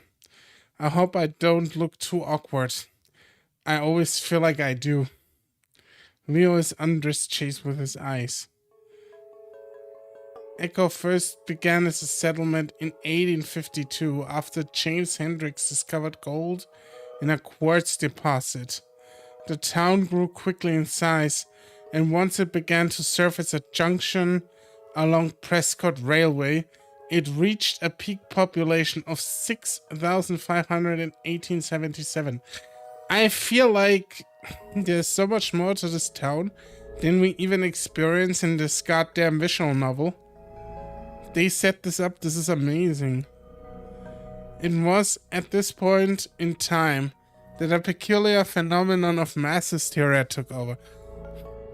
Many say the reason this occurred was due to the discovery of a body within the gold mine and the circumstances surrounding that discovery. While not much is known about this event, what is known is that once it ended, a large portion of the population left Echo, most of those who settled in the nearby town of Peyton. However, the town still managed to prosper well enough until the 40s. Can't believe ghosts real. Oh, you best believe ghosts are real. That's when the government stepped in to shut down the mine as it became a federal law to divert all mining resources to the war effort. Yeah, obviously. The town population sharply declined shortly thereafter, and the 1950s had it dwindled to approximately 2,000 people. A shutdown of the Prescott Railway in the 1960s, followed by the bypassing of Route 93 by I-40 in 1986, was the final nail in the coffin for the town. By the 90s, the population had dwindled to just 150 people. My goal, however, is to investigate the first event which led to this town's decline and possible demise. What happened in that mine almost 150 years ago? I've come to Echo to try and find out what information, if any, can be gleaned from the events of the past. I wait for a few seconds, then I look at Leo. That good? Yeah, don't know how to stop this, though. Here. Walk over to take the heavy camera off Leo's paws. That was pretty good. You wanna be a reporter? Mm-hmm. Maybe I'd rather just write than be on the camera, though. Yo, Chase! Since Fire is not here, you would not be happy for me to tell you this, but I will tell you what information each route will provide you. Mostly easier for you to choose your own adventure. I don't really react. I mean, despite being self-conscious about his weight, Carl was pretty shameless about stuff like this. I'd probably seen his naked butt more often than I'd seen Leo's. And Dad was saying something. Make sure you get a shot of my... Hey! That moment, Flint, who's sitting next to Carl in the back, reaches around and yanks the ram's pants down so that they... Oh my god. Even though Carl's pretty quick to pull it back up, I still get a pretty good view of his equally big white balls dangling between his legs. Maybe let's chill with the spoilers, Orion says. Damn. Of his equally big white balls. Leo snorts and I can see Flynn laughing his ass off while Carl punches him on the shoulder. Unfortunately for TJ, who was sitting in the middle row with Jenna, he was looking back at the time and probably got a much better view than I did. Not spoiler, just foreshadowing? Now he's facing forward, covering his face while Jenna sits next to him, reading a book, looking uninterested. Nearly 21, and he's still doing that, huh? Yeah, it's a little awkward without you three around, though. We head back to the car and grab the camera back from the passenger seat to put the camera away. Hey, did you see my ass? Carl, use that ass in like at a glory hole. Or something. Your things about the horrors of Echo, right? It'll be perfect fit. Well, if you could even fit it onto the camera. Oh, that is Flynn is slapping around here, man. I stashed the camera back in the footwell before hopping in. So far, I really, really enjoy the game and how the characters are portrayed. I'm gonna be honest though, I'm more. I obviously it will tie into the story and everything, but I'm genuinely more interested in the town of Echo, and what's going on here, because they set up this mystery really well. Southwest Adventures is an amusement park right in the middle of Peyton. It's decent enough that people come not just from Peyton, but cities up to 100 miles away to vacation here. Because of this, it's usually crowded, and today is no exception. Families and their kids are everywhere. It's a generally nice day, sunny in the 80s, and it's being on the Sunday added to the crowd. I didn't mind though. The point of this is to hang out with my friends. I didn't know about you guys, but I'm starving. Let's get some funnel cakes. I feel like Carl should lay off the eating for a bit, but on the other hand, he's working out, so whatever. Jesus, Carl, we just got here. Hey, I didn't have any breakfast. Maybe you should have had breakfast then. You had breakfast, alright? A blunt with a side of the munchies. It's no problem. You can do that while I plan out what you're doing. Carl ambles off on his way and the funnel cake stand. I snagged one of the park maps from the entrance. Alright, so usually my family comes here. We go clockwise to hit all the rides. Like, again, Angel Dog, I told you with the routes, I will just let the audience vote. Just chill with it. We are not even there yet. Just, you know, we get there, and then once we're there, we're going to vote, and then we'll just go through it. Alright, usually when my family comes here, we go clockwise to hit all the rides. Everyone wants you to choose your own. We'll see. If no one votes, I'll choose my own. It's pretty crowded today, so we probably won't be... We actually agree with that. It's pretty crowded today, so we probably won't be able to do everything. But in this order, we'll at least be able to ride Event Horizon. I wouldn't want to ride the Event Horizon. That's dangerous. Have you seen that movie? You're sure the line is always so long for that ride? TJ's looking upward. A tall, spiraling electric steel roller coaster. I feel like TJ is going to shit his pants. It's definitely the most recognizable landmark in the park. You could see it from almost anywhere in Peyton. Yep, fastest and tallest roller coaster in the West. I think it'll be worth it. Oh. TJ rubs his arm with one paw, the corner of his muscle twitching a little bit. I had forgotten about that. He used to have pretty pronounced motor tic, where the corner of his mouth would twitch over and over again. It used to be a constant thing, but it stopped once he entered middle school. Guess it hadn't completely gone away. You're right, TJ, we could skip the big rides if you... Oh hell, TJ. You're a fucking adult now. No, it's fine. I'm fine. I just haven't been on a roller coaster in a while.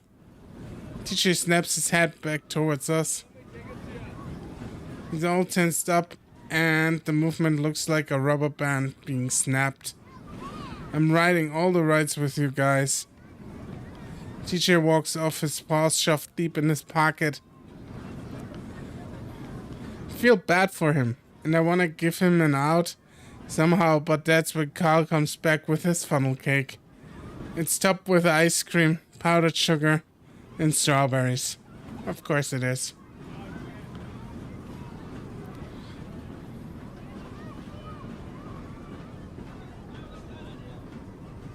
Again, I want you to enjoy the game as if you play it alone, so everything is for you to feel. Okay. Everyone's wanna share? Yeah, that looks really good. No? Alright. Guess I have to eat the whole thing. Right now, we gotta wait for the fat ass to finish eating. I wouldn't be surprised if Carl would just like barf directly into the roller coaster after munching down this entire thing that they just described. Carl pulls his face out of the cake. Even with his white fur, it can see the powdered sugar clinging to his chin. That's not sugar. That's not powdered sugar. That's cocaine. Nah, I can eat in. Nah, I can eat in the line. We going on Event Horizon first. The wait'll be an hour long at least. Carl would kill for food. I think he would, but I also think he's gonna barf, like demonstrably. The line ends, and paper goat like eaten paper, right? The line ends up being 2 hours long, and by the time we get to the actual ride, I'm dying to get into a pool of any kind. To put it bluntly, an otter needs water.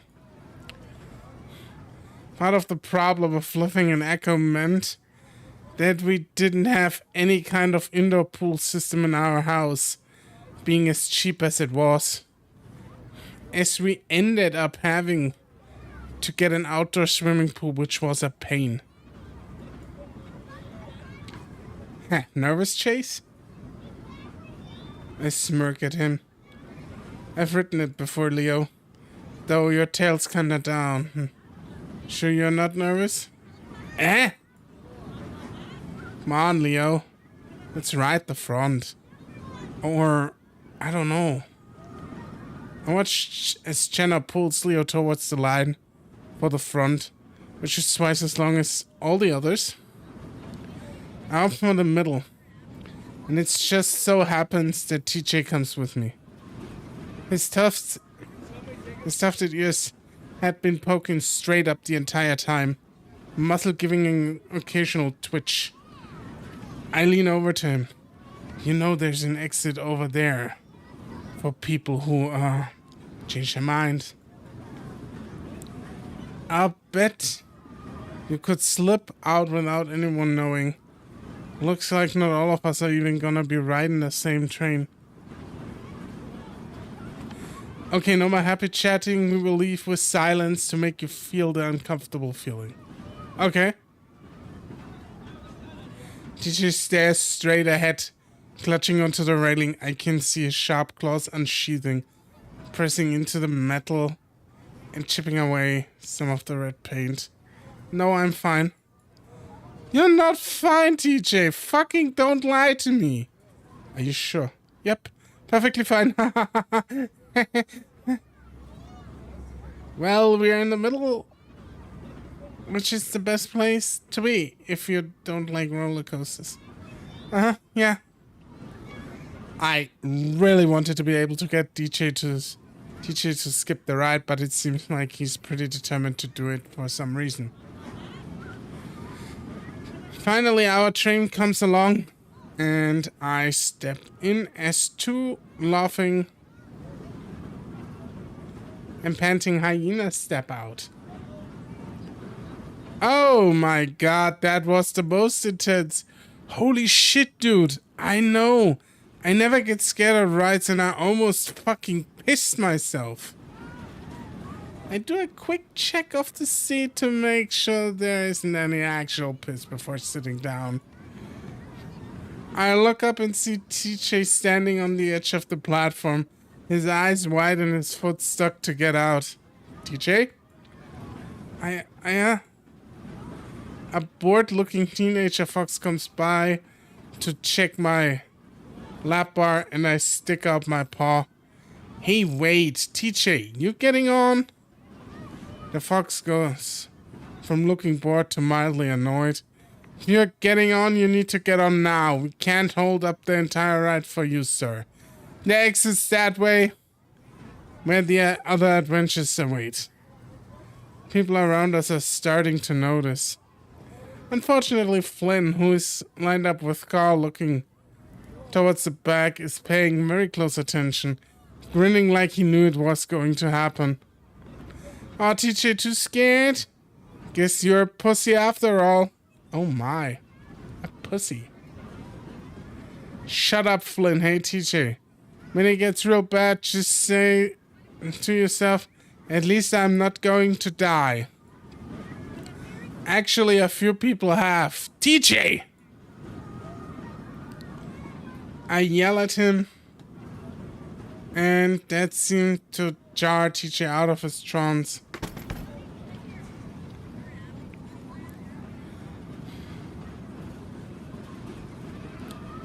He almost falls into the car as he stumbles into a fumbling with his shoulder restraints before the fox attendant sighs and leans down to do it for him. You okay, Orko? Yeah. I can see the red on the insides of TJ's ears as he blushes, and I feel my own ears turn a little from the second-hand embarrassment. Now that it's too late, I realize that we shouldn't have started with this ride. We should have started with something smaller to build up his confidence. I'm jolted back as the train moves forward. Oh gosh! TJ's paws lashes out and lashes onto my arm. I know an otter who gets a few scratches now. Oh no, why am I doing this? You wanna talk to your god, TJ? I reach over and try to move his paw from my arm and back onto the handle on his shoulder restraints. TJ, hold on to that. My arm, you're gonna... Chase, quiet! I pause, staring at the lynx. I'm really not used to hearing TJ yell. He's almost puffed out to twice his size. I just need someone quiet. Some quiet right now. And our train begins to ascend. But the first hill, and I can feel TJ's claw pricking through my fur into the skin. Told you he's getting scratches. He starts mumbling quietly to himself, his eyes closed. TJ, are you praying? Already first day in chase, already injured, yeah. He doesn't say anything, and soon we've reached the apex of the climb. Great start. I hope he doesn't get a sepsis. I give up on trying to move his paw and sit back. A little nervous myself. I really, really hope DJ doesn't completely lose it. Oh, shit. I rinsed the blood off my arm in a dirty theme park bathroom. Oh, no. Oh, no. That went so south. That went so bad. That went so fucking absolutely bad. I cannot even believe it. That went fucking south. That went absolutely insanely south.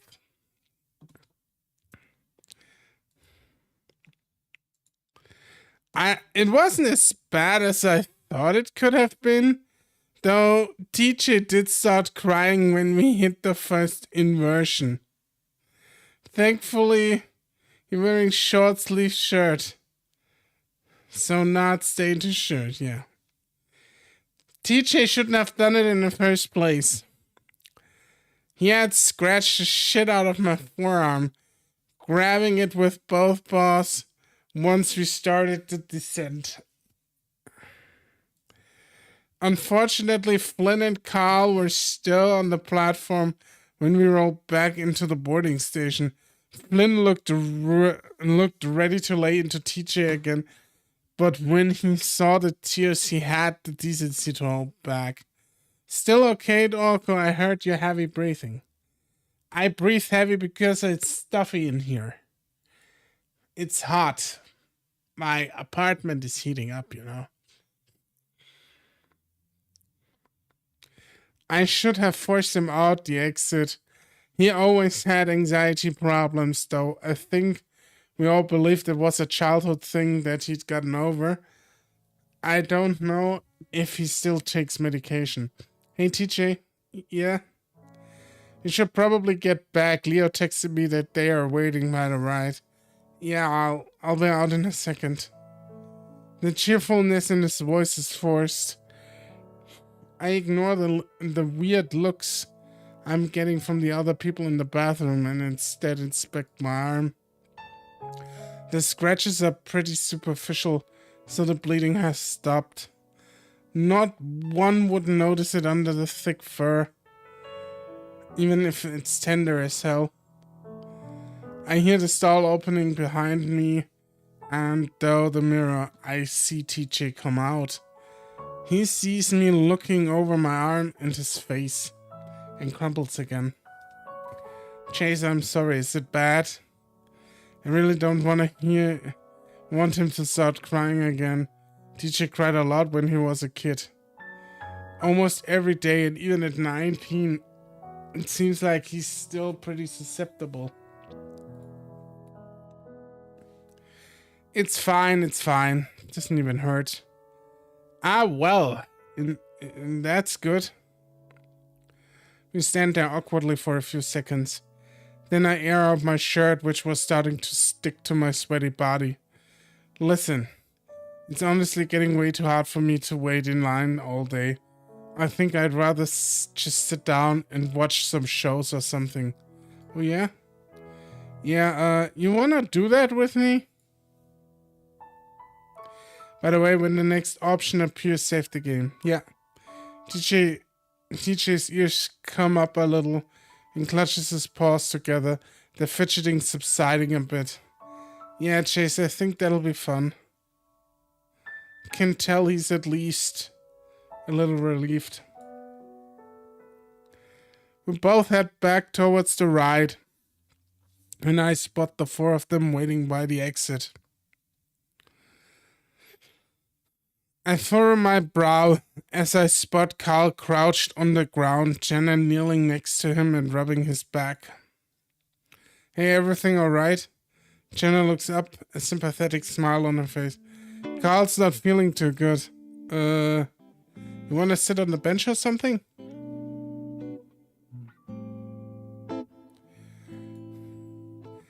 If I move, I'm gonna... That's what you get for stuffing your face right before the ride. Yeah, it's not good if you do that. You think they sell ginger pills here, or ginger ale at least. A joint would be nice. You're really good at guessing, aren't you? I have my moments. There are some vendors over there. I'll go and check. I'm actually kinda glad everyone's preoccupied with Carl right now. It takes some of the heat off TJ. Let's move you to a bench. It'll be better if you're sitting down. Slowly, Jenna and Leo lift Carl up. And now I can see from his face that he really is ill. I just wait for him to throw up all over the floor, like everything he had comes back out. It's like, you can't go on a ride like this and stuffing your face before that. It's never working out. The average person, our little outing might already seem like a disaster, but this is perfectly typical for us. This is like the most dysfunctional friend group in existence, I feel like.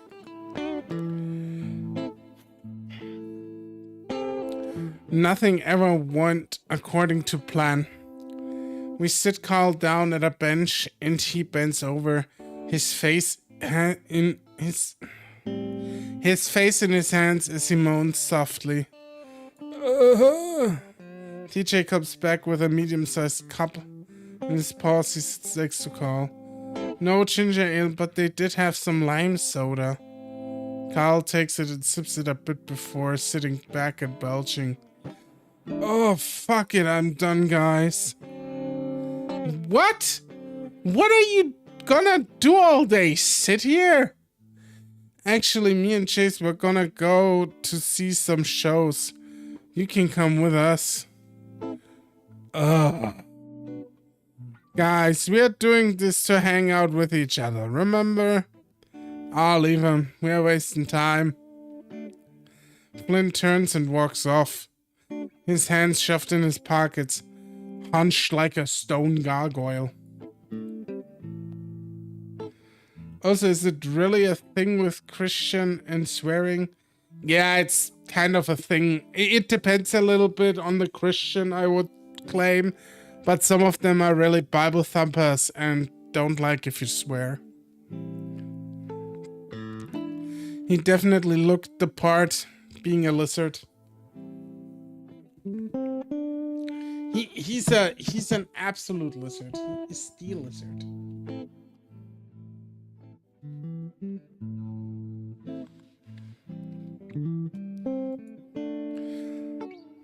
Damn, that was probably a bit speciesist.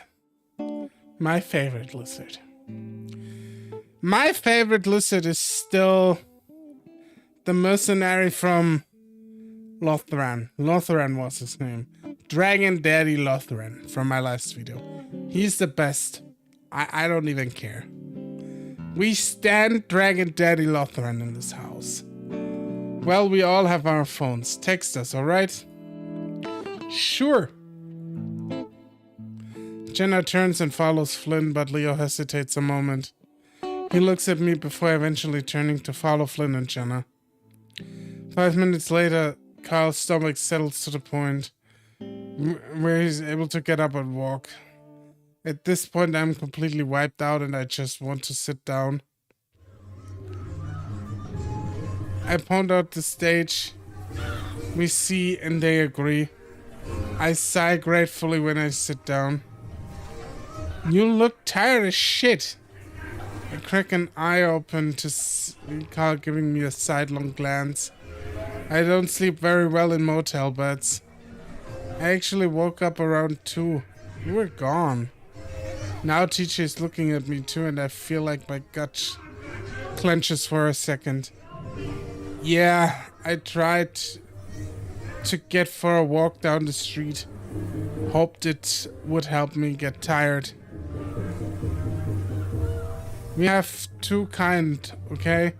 Normal favorite and fantasy favorite, like one is made to be real personality and possibly and one half superpower and fantasy world. Okay, alright.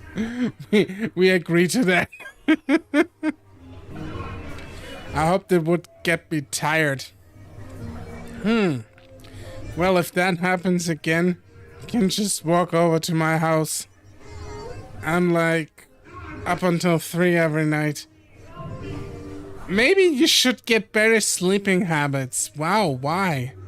Carl shrugs, leans back, sticking his hooves up against the chair in front of him, earning him a dirty glance from its occupier. Games mostly, sometimes I read. Carl rubs his chin, opening his muzzle, closing it, then opening it again. You know, it would be pretty cool if you spent the night one of these days. The house can be creepy as hell when you're the only one in it. Chase is sleepy, Bronson is sleeping eternally, and I am fine. You're alone? Yeah, parents are vacationing in regal paradise. Having a bloody good time, they tell me. Carl tries to put an accent, but doesn't do a very good job of it. Oh, do you want to go with them? Carl blows a raspberry, laughing. Not really. Mom told me right away that weed isn't legal there either. So I took that as them not wanting me to come along. That is wrong of you, Carl. I will tell you that. Because if you didn't smoke pot, they probably would have taken you. Oh. They did say that the chocolate there is real. Whatever that means. And that they'd bring me some. Guess I'm not enough of a fat ass yet. Come on, Carl. But dude, I'm getting there. Soon, all I'll have to do is stand in front of a mirror, block out my face, and jerk it to my moobs. Carl, baby. I make a dumb snorting, croaking sound, and I can't feel TJ looking at the two of us disapprovingly. Not the hardest thing when you're high. I mean Orko. I mean Angel Dog. Hear me out. Okay, we'll take back what he said.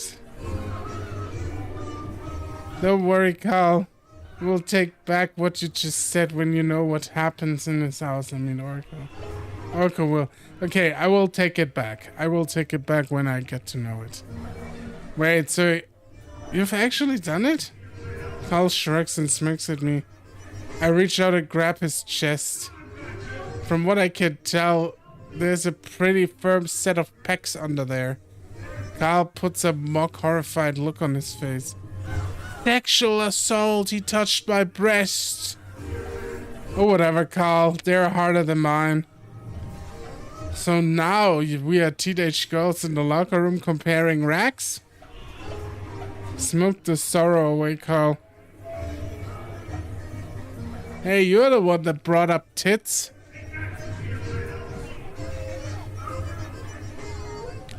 You know what? You can see it, yeah. You're the hot preppy one everyone likes. I'm the big fat chick. You're all nice too, but call Big Thunder Mountain behind her back. And TJ hadn't been paying attention, distracted by watching some dancers come on stage. He looks innocently at us. Huh? You're the cute, naive Christian chick that only takes it up the butt so as to stay away. Oh no!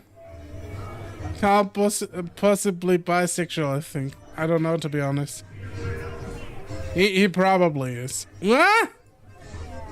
Let me feel your boobs, I wanna compare. What in the world are you? No! Small but perky.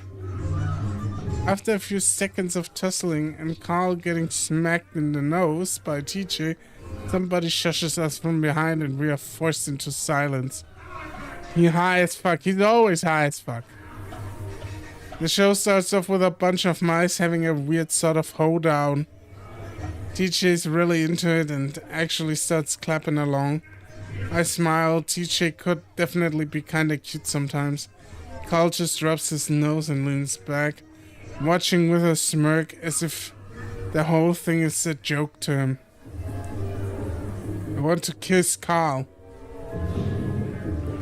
At this point, my eyelids were feeling really heavy. At most, I'd gotten maybe 4 hours of sleep last night. I think about leaning back my head, but the backs of the seats are pretty low. And I'd just end up with my head banging over the back.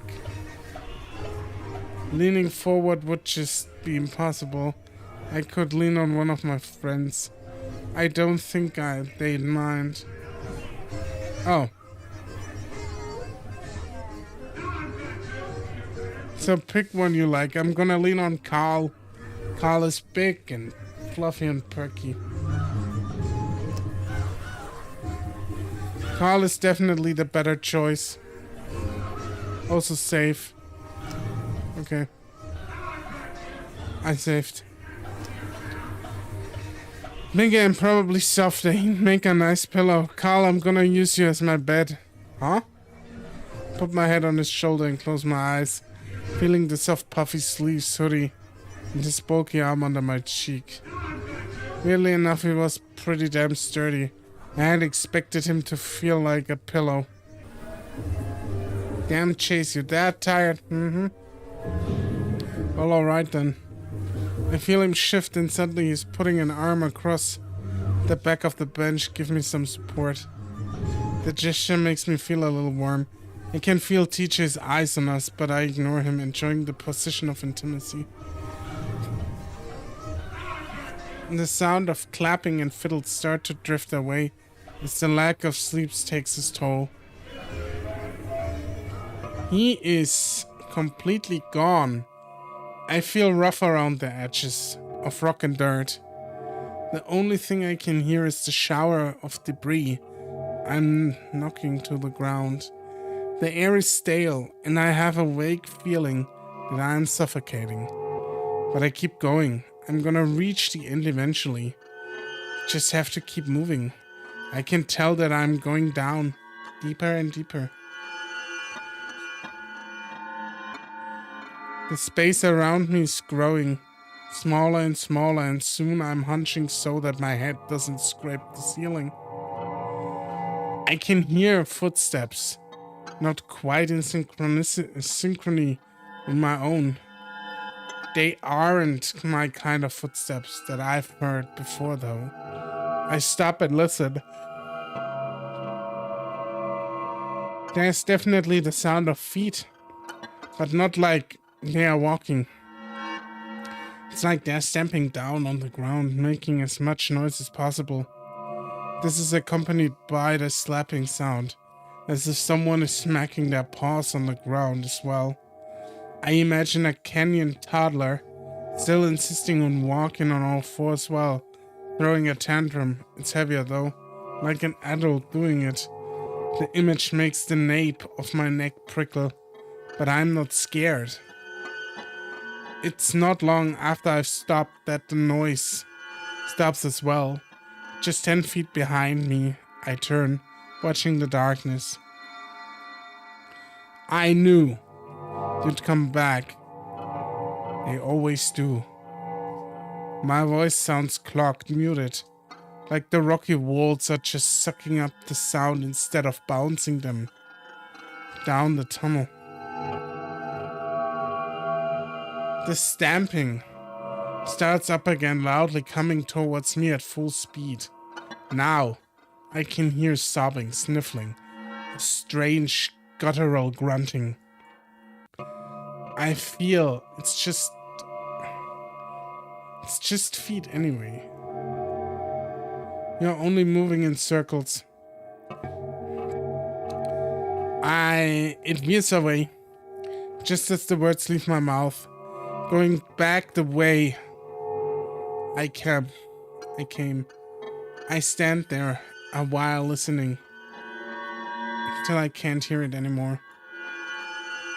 Right now it's 2:26. It's giving me a chill. It's good. It's good. I turn and continue on, feeling the walls again as I make my way lower and lower. The smell hits me right, and my paws hit it. Slick and slivery, blood coats the walls. My paws run along the thick oil.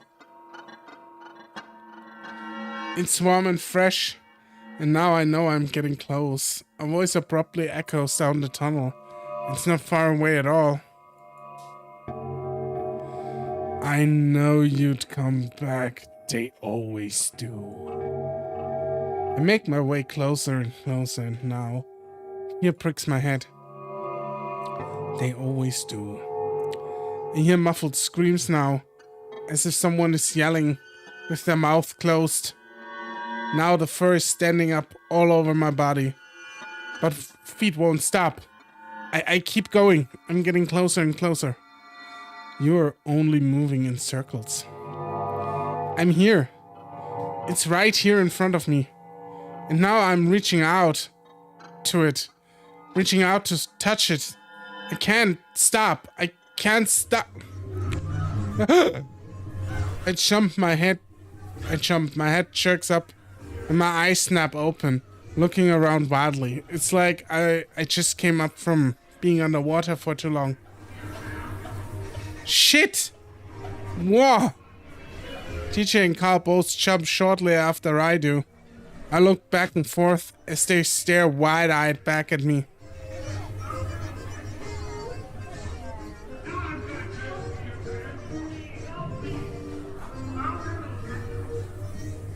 It takes me a second to realize I'm still at Southwest Adventures, the stage watching shows.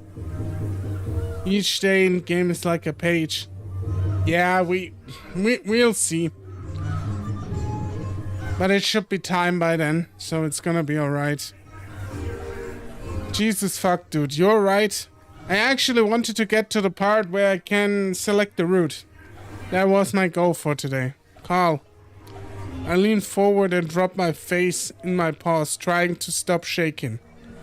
I'm fine, just a really bad dream. I feel a paw on my back as CJ rubs it. What about that? So like what? The path forward. The decision. I'm not really sure, just a really dark place and some things were in there. Huh, that does sound pretty creepy. What kind of things? I think for a minute. The weird crawling things. The screaming thing. I pull my head up. Look towards the stage, which is empty right now. It doesn't matter. It was just a dream. Hey, what happened to the show? I'm gonna take 20 more minutes to reach that part from here. Carl chuckles next to me, leaning back. I missed him, dude. We've seen like 3 shows. Yeah. They even had a segment with otters doing water tricks. We thought about waking you up for it, but you were in a really deep sleep. Angel Dog, you can always watch the VOD as well, from the point onwards, where you left off. How long it's been? Carl checks his phone, which is he already has out. In about 3 hours, could probably get lunch now. Damn, I've been out for a while. I'm surprised I hadn't at least woken up a few times, considering the uncomfortable position I was in. It's not much fun when I watch without you. I guess you feel better then? Yeah, but like, I need to keep going a little bit sometimes. Yeah, I've been feeling better for the past 2 hours. Now I'm hungry. The entertainment is reduced by 3 times.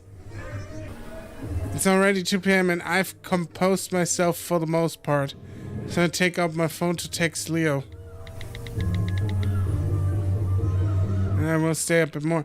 You should go to bed if you need to. I don't want you to get up, like, or not sleep, you know? We should meet back up. Okay, mostly done with the rides anyway. Each at food court. We meet Flynn at a table in the food court where he's already bought some pizza. Carl immediately sits down and pries open the box, taking out a few slices. It's Echo. I'm bounded by Echo. Oh, of course. You guys having fun? It was alright. Watched a few shows about our state's species history. Chase took a nap. Flynn eyes TJ, who doesn't say anything as he sits to take out his own slice of pizza, a bit more daintily than Carl had. Feeling better, TJ? Yeah, I'm fine. TJ nibbles on his slice of cheese pizza.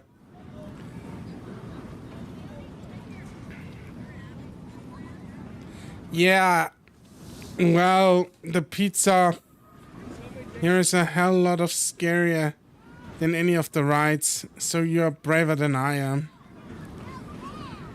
Where's Leo and Jenna? Flynn rolls his eyes and nods towards the row of carnival games. Fighting. They've been playing those games for a fucking half an hour already. I'm not surprised. I grab my own slice of pizza and in a napkin and make my way over there. Keeping with the theme of the Old West, the carnival section of the park is decked out with fake saloons and brothels. Ooh, I like me some brothels. I actually don't. I spot them pretty quick. Leo's holding a pink unicorn and Jenna's carrying a green dragon. They seem to be in good spirits, though Leo's grin is a little tight. Looks like a pretty stressful haul, you guys. Now come on. To that option, it may or may not affect your path. Okay. Hey, Chase. Jenna's grinning, looking at a little smug as well. You guys finished? We're eating now. Yeah, we are pretty much done, I think. Damn, Leo, you must have won something pretty hard to get that. Yeah, that was me. I look over at the green dragon Jenna is holding. But what about that? Yeah, I won this too. Uncle, please, minimal amount of saves override. I mean, I just want to create the first save where the important decision is. And then from there on, I will not override anymore. Actually, yeah, I've beaten him at every game. Ha ha ha. Yeah, well, you're visiting. I want your memory of this vacation to be good. Of course you would say that. You fuck. Oh, please. Chase, you should have seen his face.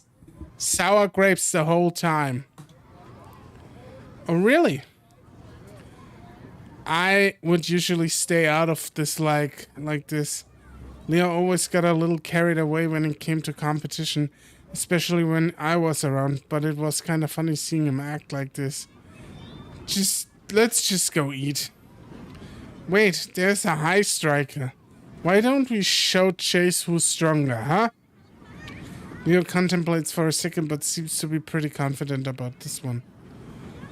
He's literally almost twice the size of Jenna. I don't know if that's very fair to you, Jenna. I mean, he lets that sit, and honestly, I have to agree. Jenna, though, gets a little fox gleam in her eyes that I knew meant she thought she knew something we didn't. Afraid I'm gonna woo your ex. Wow, Jenna's going all out. The muscle flushes under the fur, but only seems to decide things for Leo. Confident smile replaces the sheepish one from before. Oh yeah? Flexes his shoulders and sticks out the stuffed unicorn to me. I stuff the last of the crust in my mouth and reach out to take it. Jenna does the same, and now I'm hugging two massive stuffed animals to the sides, tripling my girth. Alright, let's do this. Carney, step right up, test your strengths. $3, 3 tries. Ring the bell and win our prize. I'd like a try. You ever take a big strong wolf like you? Would have no problem at all. $3, please. Leo hands over the money and the carney takes. And the carney hands him the mallet. Leo points it with me with a grin. This one's for you, Chula. My heart skips a beat. He hasn't called me that in a while. but I decide to play along. Don't disappoint me, Leo. I really want that stuffed griffin. I point to the griffin on the Carney's long shelf of toys. Sure thing. Leo spreads his legs and squares his shoulders before raising the hammer and bringing it down hard on the rubber looking pad.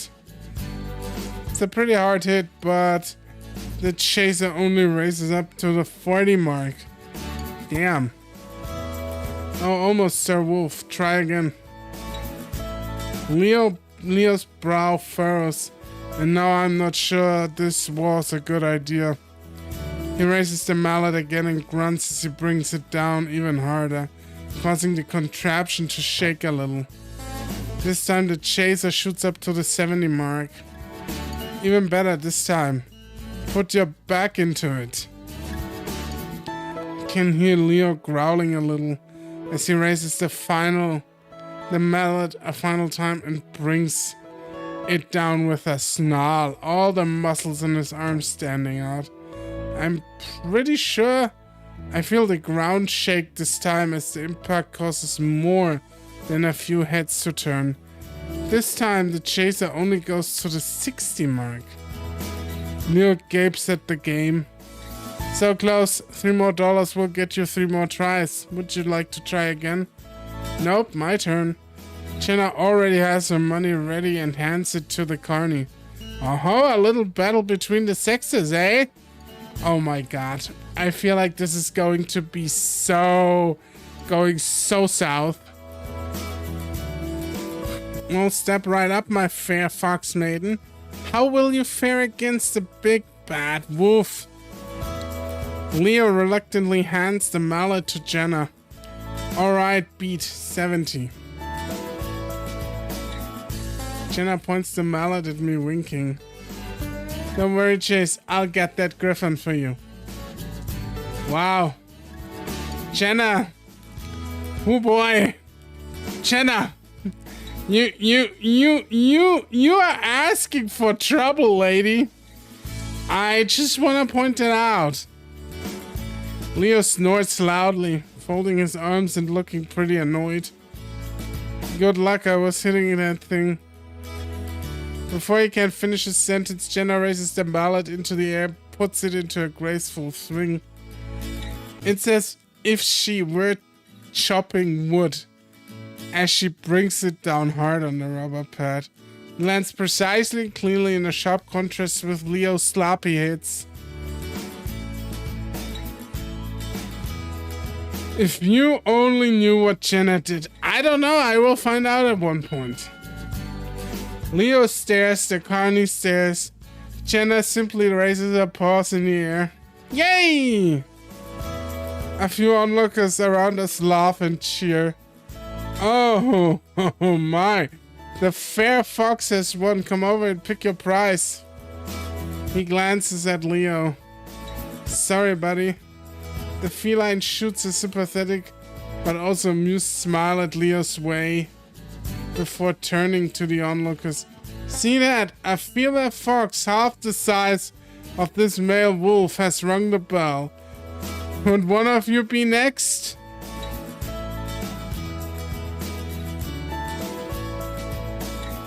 Leo looks mortified. I wish they would have expressed the mortification in his model better, but then again, it's like the visual novel is free, so I'm not harping too much on that. But quickly changes his expression into a sheepish grin. He doesn't seem to want to look at me. Good job, Jenna. Jenna bounced back to us carrying the big stuffed griffin. Give this once to Leo so I can give you this. She's the kind that always acts tough overdone it. She's an overachiever, that's right. Nah, this is intended because it's Leo looking at Chase. Damn thing's rigged. Leo really not normal forward Chase. Jenna hands me the griffin. Thanks, Jenna. That was really... She leans over and pecks me on the cheek. I see Leo's eyes widen as she does it. His ears standing straight up. Ah, it was nothing. Leo stands there for a few more seconds, working his jaw. Awesome. He turns away and leaves. His arms still wrapped around the giant stuffed toy. You see now? Yeah. Jenna starts laughing. Jenna. Oh, hush, she'll get over it. It's just so damn fun to tease. I have to agree, but not when I'm being used to the teasing. He's still really sensitive about the whole thing. You guys talked over it, didn't you? Anyway, aren't you gay? And take a deep breath.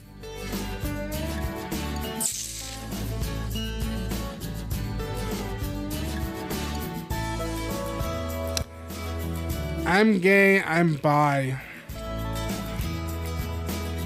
Bi would probably influence the way the route with Jenna is ending, I'd imagine.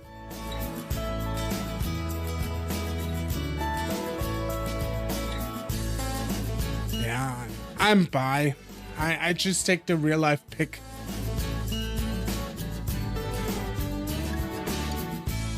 Make your focus on Jenna, I think.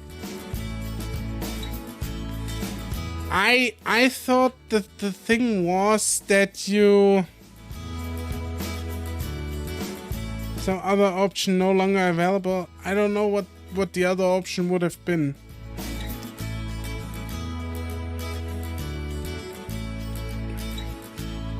I don't think it does anything. Maybe it does. If I don't think it affects some elements of Jenna. Yeah, that is what I was thinking. Because I do think if you say you're bi, it ends up different with Jenna, which makes sense because she's the only girl here in the group.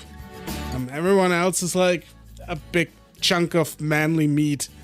But I will definitely take basically myself into consideration here and just say for now I'm bi. Not really. I mean, yeah, obviously I like Leo, but I've liked girls too. Oh, interesting. Picking bi doesn't lock you into a route, and picking gay doesn't lock you out of it. So either it's fine. Yeah, I was just I know this I know for a fact. You're picking the route when they are at the lake or at the river and split up. And then you go and hang out with one of them. And that's where you pick essentially the route. That's the only thing I've read up about this game. And that's where I'm gonna make the save. And then we'll basically go from there. If that's so, I didn't play Jenna route. I sigh and rub my eyes with a paw, still a little tired. Hey, don't tell Leo that I work at the state fair every year. Wasn't planning on. The rest of the day is pretty relaxing. Ride a few of the more mellow rides. Also, Chase is always bi, so if you pick gay, he's basically lying. That's an interesting tidbit. I like that. Leo seemed to cheer up when I volunteered to sit next to him on the Ferris wheel. TJ even built up his courage to the point where he rode the swinging ship. Flynn and Carl rode the slingshot ride, and with the video feed from the ground, I think it's the first time I've ever seen Flynn scared. Chase is bi? Angel Dog can't believe it. Carl did end up barfing after that one. I'm not surprised that Carl is throwing up.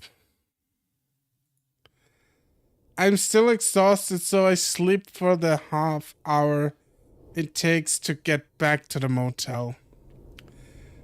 I don't think Orion is trying to gaslight anyone here. I think he's legit. Why should he do that? When we do get back, I noticed how good the sun looks right now. With a sigh, I remind myself that I'm here to actually get a project done, not to play around. So, as everyone sits in the motel, I let them know that I'm about to shoot some B-roll, gathering up my equipment and heading out into the heat. Dragging it outside, I set it up, sweating under the evening light. Even this late in the day, the heat was pissing me off. For some reason, it's a lot cooler in Pueblo. My mind drifts back to the many days of summer under the blazing sun, the temperature rarely dripping below 100. I think, correct me if I'm wrong, but this is like, or I feel like that Echo is modeled after a little town you'd find in the desert of Arizona or New Mexico. At least yeah.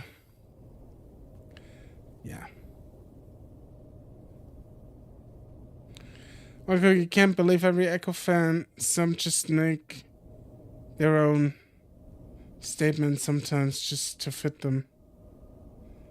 Orcolia is Mexican. Okay.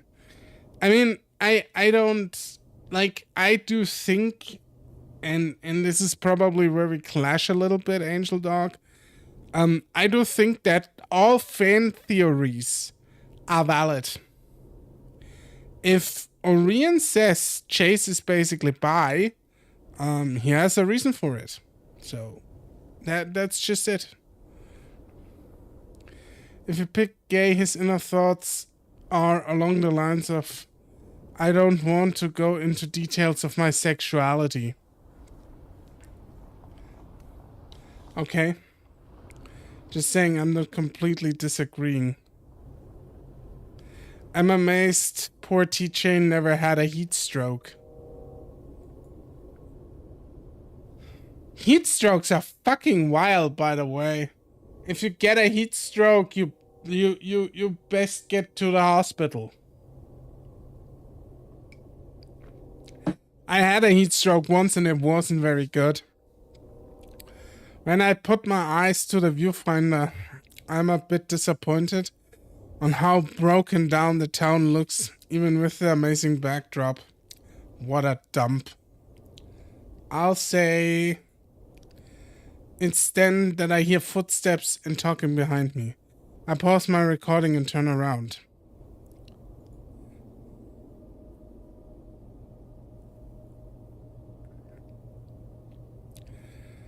I met some Echo fans that's beyond my imagination, so I get cautious over time. It's fine. How's the filming? It's alright, kinda ran out of the sun, but it's okay. Echo looks like crap no matter what kind of light you shoot in. Do you need us to keep quiet? Nah, I'm just shooting B-roll. Was about to come back in. Let's stay out here for a minute. Carl and Flynn are getting a little loud. Besides, I want to talk to you two.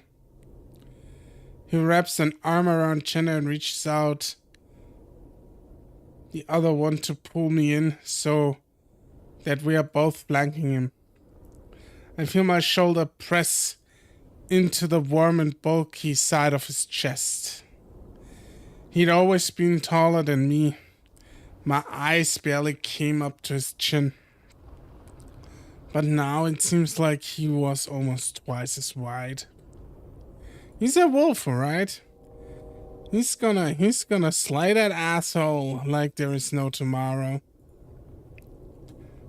He definitely put on more muscle since last I saw him. While he was always pretty muscular, he'd been more than on the lean side. Now his chest and biceps pulled his shirt tight.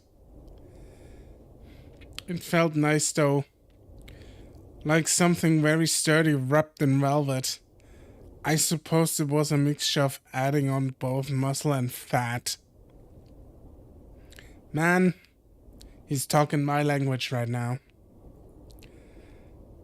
I'm at least happy to see he's gotten over it. Little defeat to Jenna. Look at us, the OG crew. Leo's strong voice vibrates from his body into mine. The effect is tranquilizing and I feel myself relax. Together again. The only thing I miss about this town. Leo is referring the fact that he, Jenna, and I were the original 3 in our group of 6 to become friends. Later, we would add TJ, then Carl, and finally Flynn and Sydney. Who the fuck is Sydney? Why isn't Sydney here? Sydney died. There's no fucking way. Like, come on. You can't just name drop somebody and then, like, acting all casually. I see what you do, game. Leo had finally been the one to unite us all. I remember when you first got here, everyone was afraid of you. I remember when I first got here, I found a bunch of gringos who wouldn't even talk to each other. He is such a Mexican. I has been hinting you the whole time. We all went to the same school in Peyton. I mean that something fucked up is happening or happened. It is pretty clear. But like, you don't know what the fucked up shit is.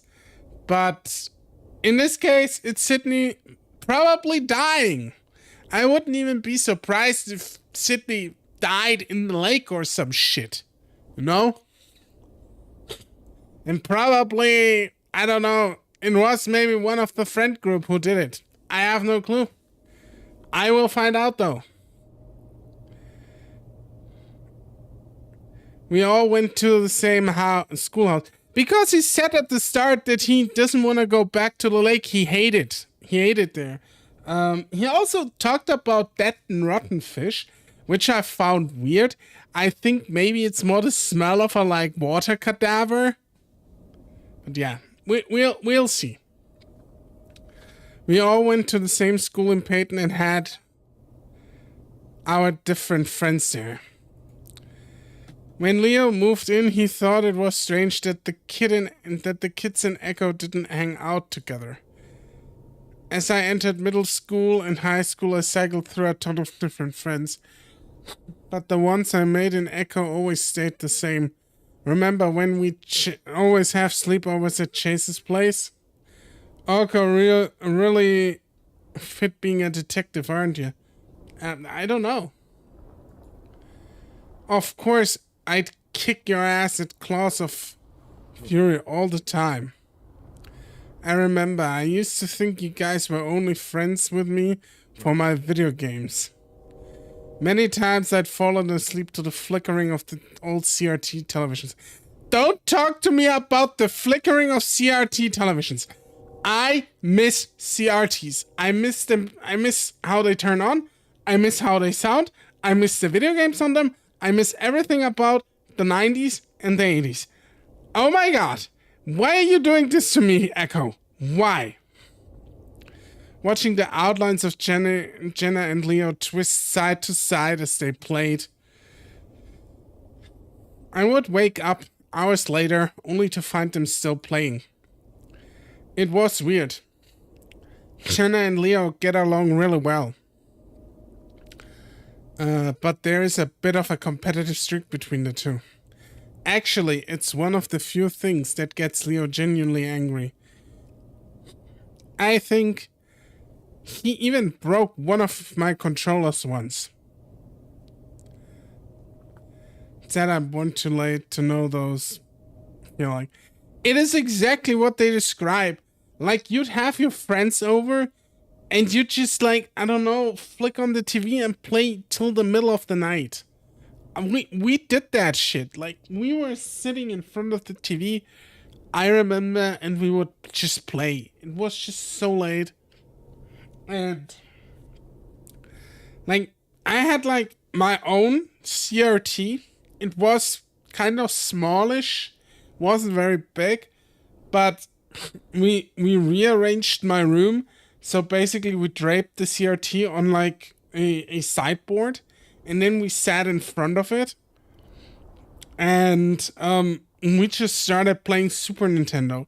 And I was the only one in my friend circle who had like the adapter where you could play with more than 2 people.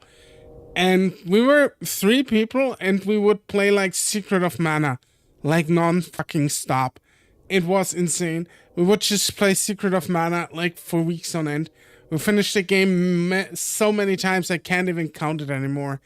It was so intense, and like the small CRT, that silver CRT, and the Super Nintendo, obviously. We would also play other games, but Secret of Mana is the one I remember best because it was like us 3, my friends and me, and we would just sleep there. They had like a place where they could crash, and it was just magical.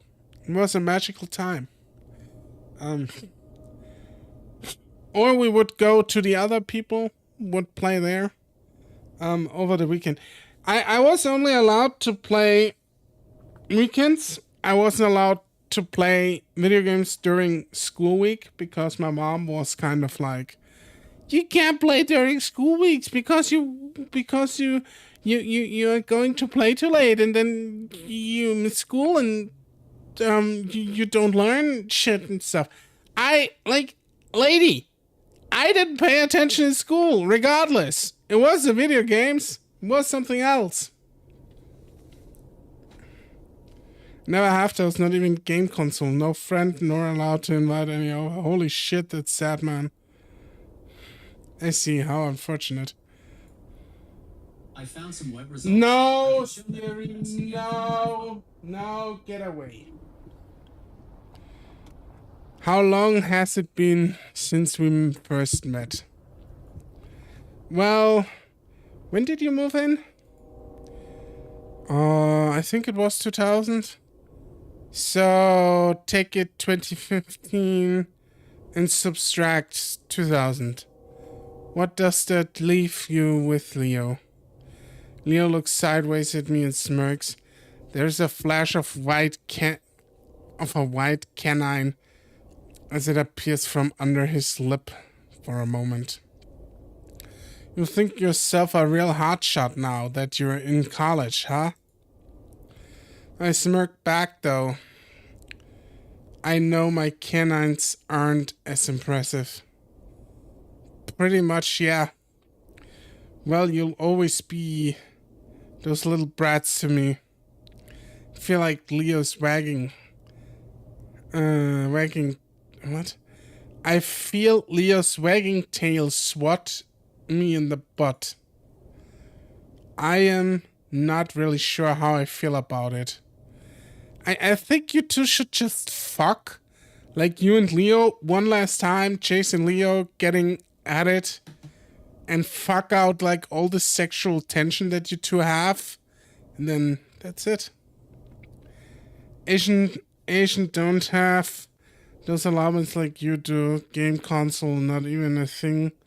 Yeah, friend not allowed to stay at anyone's place besides their own home, or their parent get mad.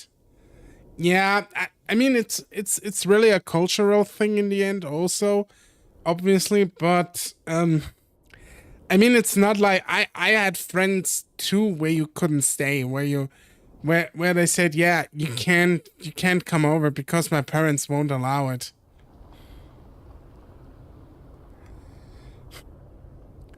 Okay, they shouldn't fuck. It's a big red flag they do. So, I mean, Leo seems like a big red flag at all. He still has the anchor bracelet or chain or whatever it is, and I feel like this thing that he has wrapped around his wrist. I don't know, man. But they still should fuck it out. Speaking of which, why are you two getting along over there? Jenna looks at me around Leo's broad chest. Yeah, sort of. Yeah, we haven't had many chances to hang out. Yeah, why not? Well, it's college. It's also a pretty large university. I didn't even think we've ever seen each other in passing. Yeah, things are different, but Jenna, we should do something together before you graduate. Definitely. Leo still looks a little disappointed that me and Jenna aren't keeping up at the university, but I don't know why. She had her friends, I had mine, and we did talk sometimes. Jenna nudges into Leo, causing us a little to sway. And speaking of that, when are you going back to Mesa? Mesa is a community college in Peyton. Leo went there for a few semesters before taking a break. And by break, I mean he quit. Another dropout. We'll see. I'll have to talk to my parents. It's just starting to get really busy. Why don't they hire more people, you know? You would have graduated by now. You would have had your master's by now. Leo sighs. It's about committing to the family business, not the help he needs. Jenna rolls her eyes, blowing out some air, ruffling the tuft of fur on her head. Wolves and their families. They are about packs, man. You wouldn't understand, Fox. You live alone, solitary. Wolves run in packs, okay? If I hadn't done that at all, I'd still be stuck in that crank house. Crank house? You mean crack house? The whole time Leo looking at Chase. He always smile like that when I said undress Chase with eyes. I mean it. School is like hobby at this point. If not your kind of thing, you wouldn't able to go smoothly with it. Jenna flicks her head. Oh, by the way. I'll talk about that another time. Jenna flicks her head vaguely in the direction of there she used to live. Jenna is the only one aside from Carl who has family still living in Echo. I wonder if she's going to visit them, even though I'm pretty sure I already know the answer to that. I see Leo tighten his arm around her shoulder, but she goes on without missing a beat. And you can start with our otter here. Look up. Caught unawares. What? Jenna. I'm serious.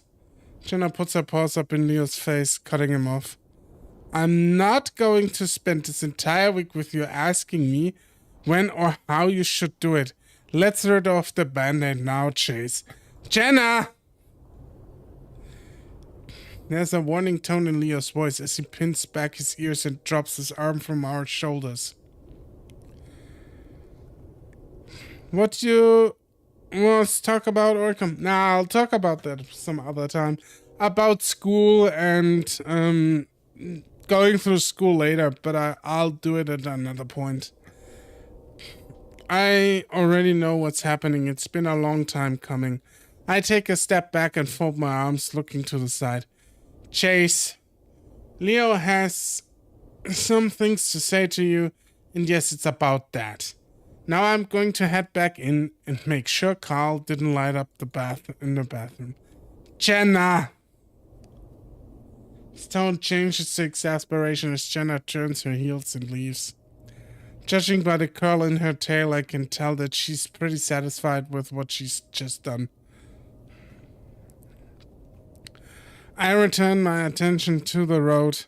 I couldn't really bring myself to look at him right now. We both stand there for a minute, 3 feet apart. I hear Leo scuff the ground with his foot, then sniff as the dust rises up from the ground. Alright. Here come the first ever hand-drawn art. Transition, please. I hear him drawing a few times as if he's going to say something, but ends up blowing it out with a sigh. We were never good at this, probably why it ended up failing like it did. Leo, I'm sorry, Chase. For what?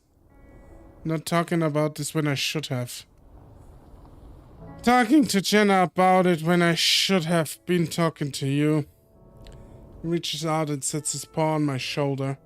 The silver anchor on his wrist glinting just a bit in the fading light.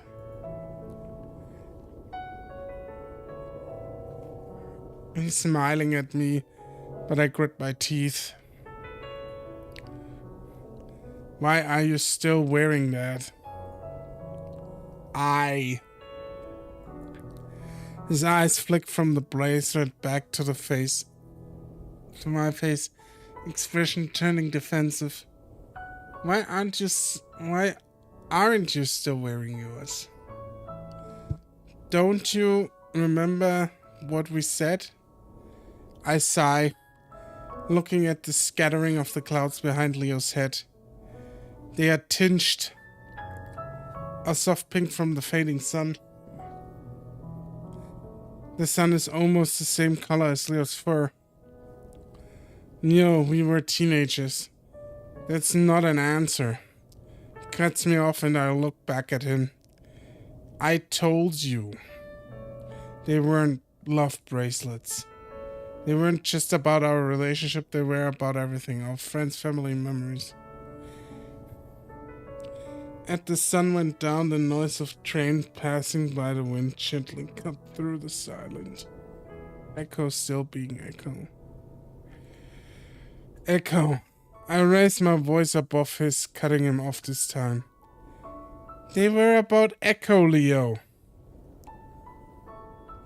We stand there for a while and Leo is looking closely at me expectantly.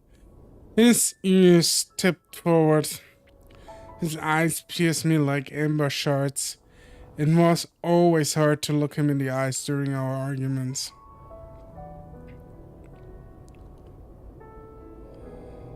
What do I have to say?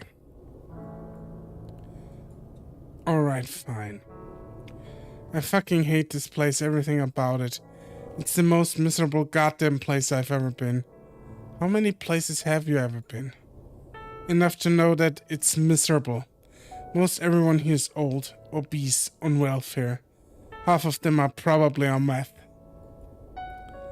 Leo pulls in a deep breath and blows it over my head. I can smell the bell peppers on his breath. Did he not brush his teeth since yesterday?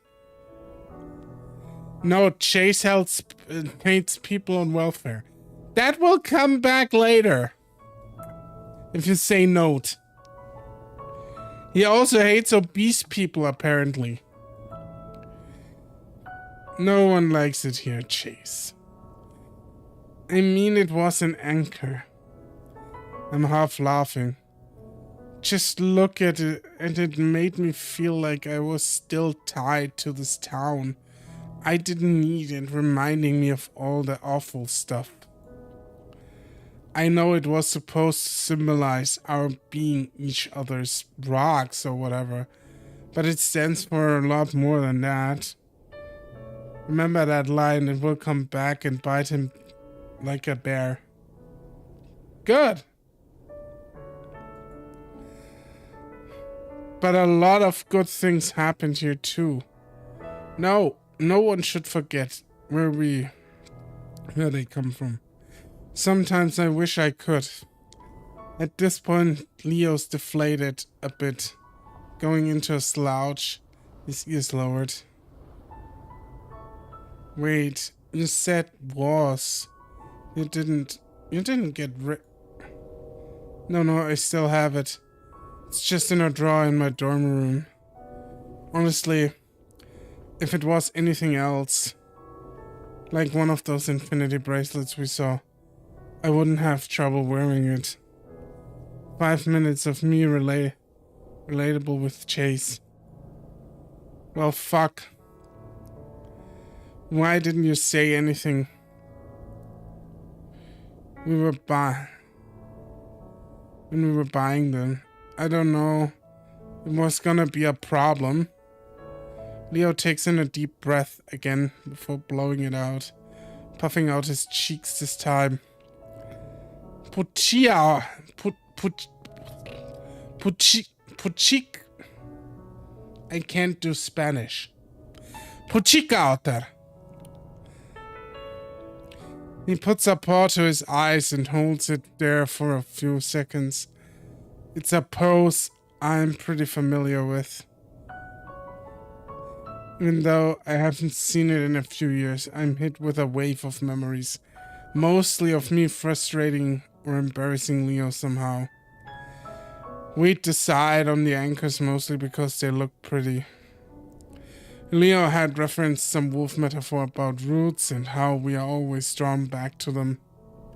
Chula! Te quiero, puta! Also some bullshit about how otters were great sailors. But really, it was just the aesthetic. For some reason over the years, I'd begun to associate the anchor with being stuck in echo. It was when I started connecting the anchor to Sydney that I'd taken it off. It was too much. Anyway, Leo brings me back to the present, and I focus back on him. What I was trying to say was that I am still not okay with how you left. Leo, I said I was sorry, and I still am. Or how you stopped talking to me for a while. I was a kid. I thought I had a good tactic, like Jenna said. Rip off the band-aid, you know. We did start talking again. It was more like you punching me in the gut than kicking me in the balls. That sounds kinky. The problem was that you didn't give me a chance to say anything, or at least tell you why, before you broke it off. I stay silent for a while, then finally look up, setting my jaw. Like I said, I was young and dumb. I didn't know how to handle it. I can't keep apologizing, or we can move on and make the most of this. We should have 1 week. I want to have fun. Leo is obsessed with Chase, isn't he? Yeah, he is. He's probably gonna try to murder him at one point. Leo looks to the side, paws on his hips, as if he's contemplating, and looks back at me with a smile. Alright, fine. But don't think you're off the hook. I still want to talk soon. Soon, just not right now. Stand there awkwardly for a few moments. Because it feels appropriate. I step in to give him a hug. He takes it willingly and he's warm and strong.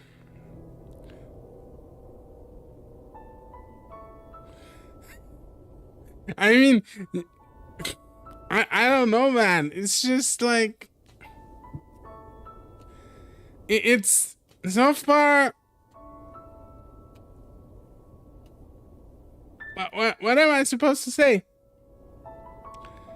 I've read a lot of stories and a lot of books, and normally there's only so much you can do until it doesn't feel natural anymore. And as you said, Leo is obsessed with Chase, so there's something gonna happen there.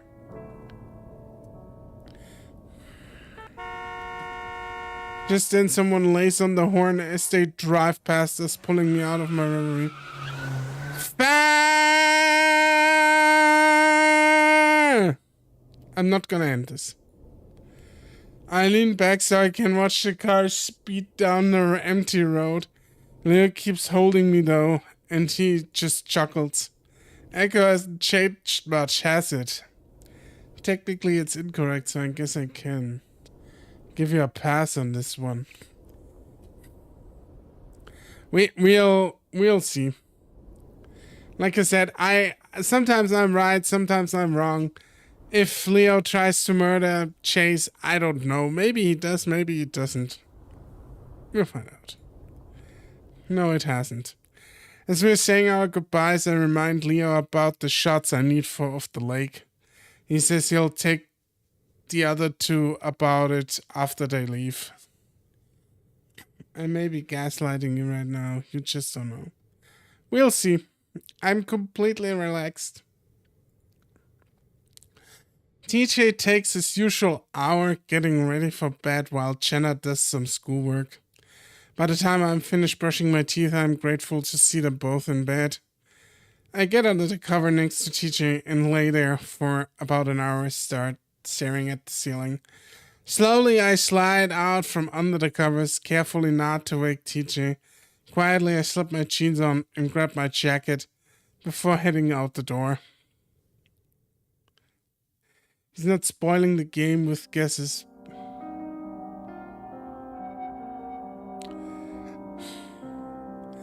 Toby builds a small sandcastle next to the lake. Who the fuck is Toby?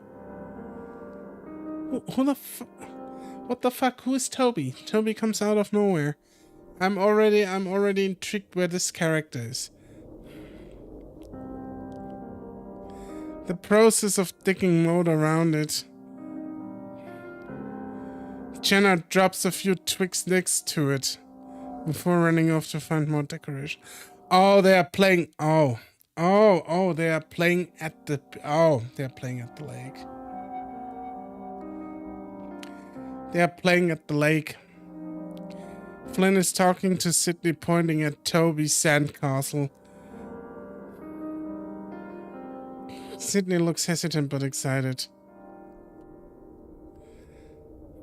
Flynn, Toby, Sydney.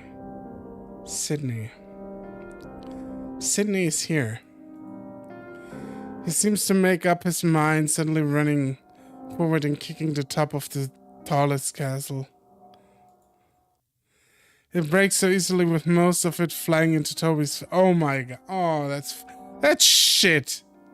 Toby flinches back, shocked, before immediately crying as he rubs his eyes. Jenna comes running from across the beach, yelling before shoving at Sydney, who's laughing.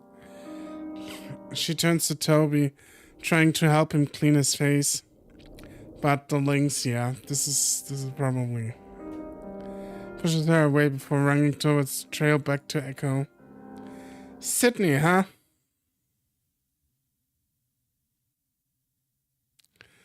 Sydney.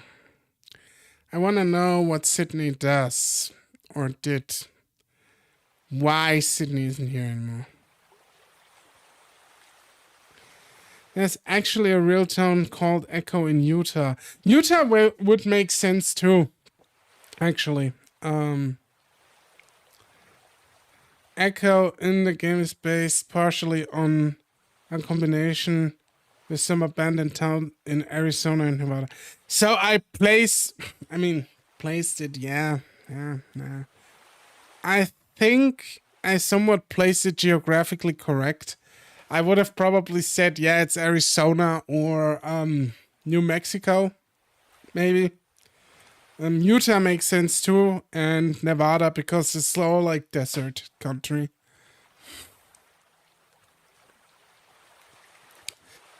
Yeah, river feeds Emma Lake from the north. It's a farther drive than the lake itself, but it does have a few nice things along the edge. One of them has a few benches and a rusted to hell public grill that I'm sure no one has used in decades. This is a place that we go. As we are unloading, I bet you are unloading Leo's van, I decided to get the B-roll of the lake right away. It won't have much of a presence in the packet, so I think I'm just gonna narrate over it later. The actual lake is only a few minutes walk from here. It's a bit difficult to navigate around the sagebrush, and I know I'm going to have to check for ticks later. By the time I reach the lake, my friends are pretty far behind me, hidden behind a few bends and hills. I'm getting uncomfortable with the idea of me holding this camera while I navigate this terrain. It probably would have been better if Leo had just parked the car next to the reservoir while I got out to film, but I guess that still wasn't okay. I feel like that lake is cursed for this friend group, and we already know why, because something happened here. There's a large square paved ground next to the parking lot. Now several benches and a row of brand new grills. Several lamps have been erected around the area too. Neil was right about the town trying to turn the reservoir into a recreational spot. I can actually see a few jet boats skimming through the water, leaving long trails of white behind them. There's even what looks like a feline of some sort fishing in the shallows. That would explain why the motel is still in business. Lake Emma is fairly small, but only about 12 miles long and 5 wide. I look around before climbing to the top of a nearby hill to get my shots.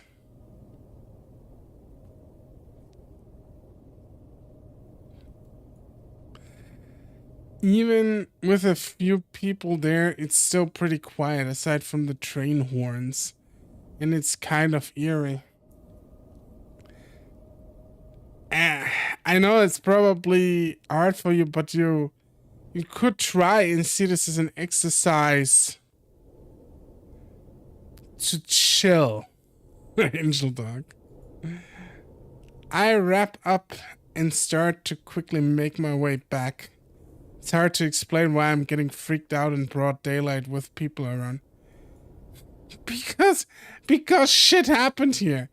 I know you're traumatized. This dude is like traumatized to the nth degree. You do not get fucking freaked out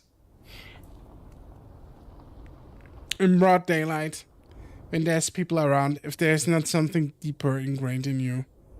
Either it's because of what happened all those years ago that we have it, or I'm just psyching myself out. I'm cold feet now, so I'm chill times 2. Sad but chill. I'm glad to hear my friend's voice again as I get closer. Then again, it sounds like they're fighting. You know what you could do?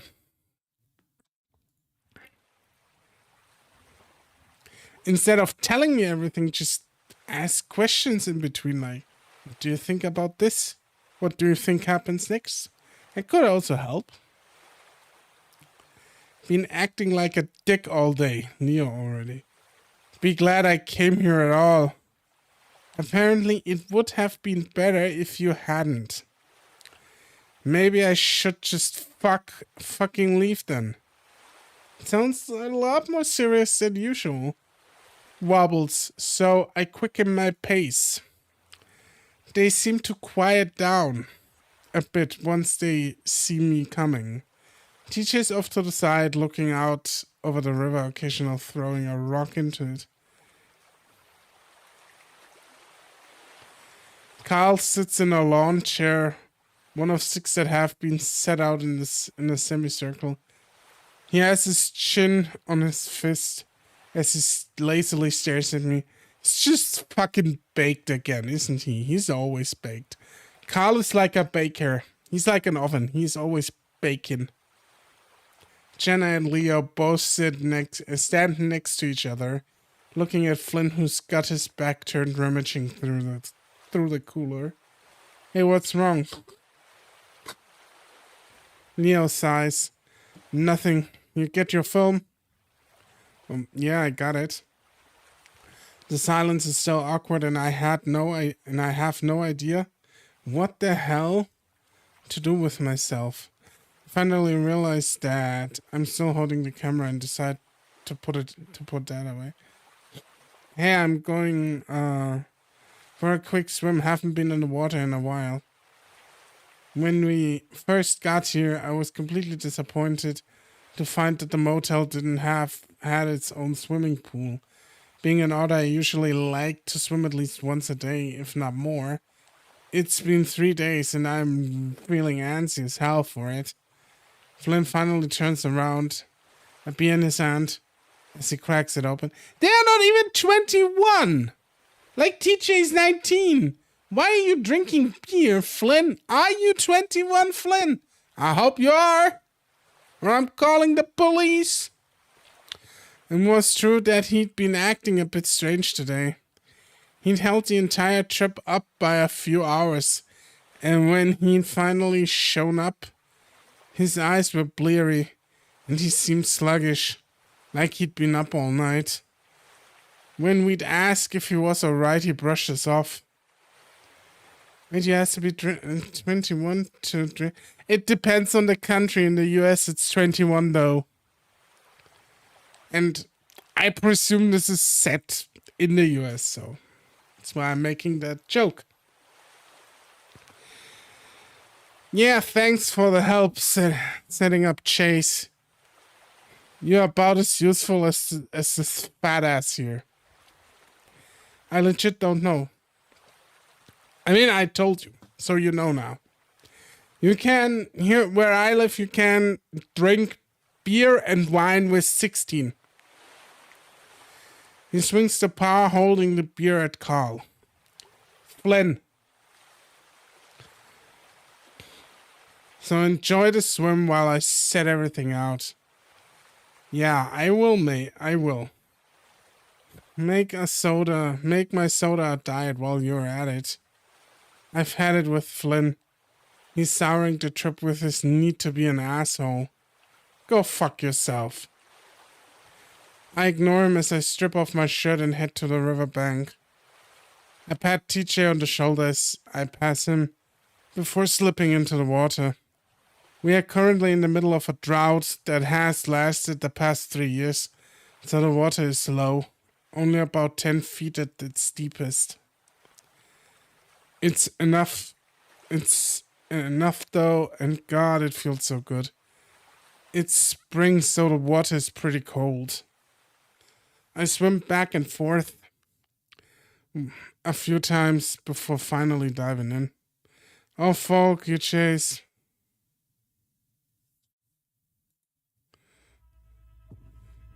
Eventually I said, oh, that is beautiful art.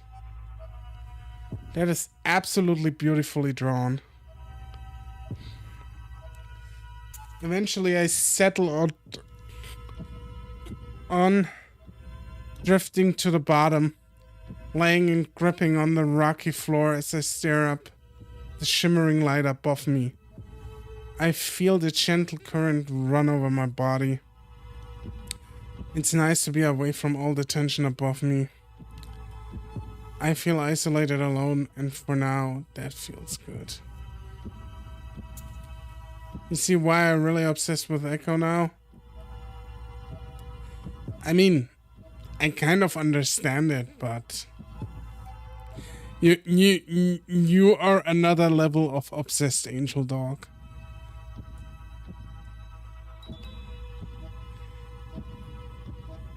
Only I could really come down this steep. The others not being able to hold their breath as long or being too little. I remember when we were younger, I would give the others rides around the lake, able to swim for nearly half a mile and back. Even Flynn, the asshole, had done it a few times. It was one skill I had that I was proud of, even if it was inherent to my species. Look, since the start of the stream I was holding myself really hard. I was fire up. I was holding myself really hard. It's just nice to see it. Like I said, it's absolutely beautifully drawn. This is This is the good shit. This is like, if I break this down, with what limited knowledge I have in art, it is one of the moodiest pictures I've seen. Is there actually a way how I can get rid of the UI? Probably not. Or probably there is, but it still made me somehow useful, or at least different from everyone else in a good way. Press H. Complaints about underage drinking are funny, since Carl is always smoking weed, which is also illegal. Yeah, I'm just joking, Orion. I'm just joking. It still made me somehow useful, or at the very least, from everyone else in a good way. I had always felt like the odd one out in the group, as strange as it sounds, where everyone else has a strong, distinct personality. I was just average? I don't think so. Sometimes I wonder if they were just friends with me because we all had to be when we were younger. This whole trip was kind of forced. It's kind of forced me to think back on all the memories I have of this place, my friends. They were always doing the cool things, being different, while I sort of blended into the background. Even when I wanted to do something to stand out somehow.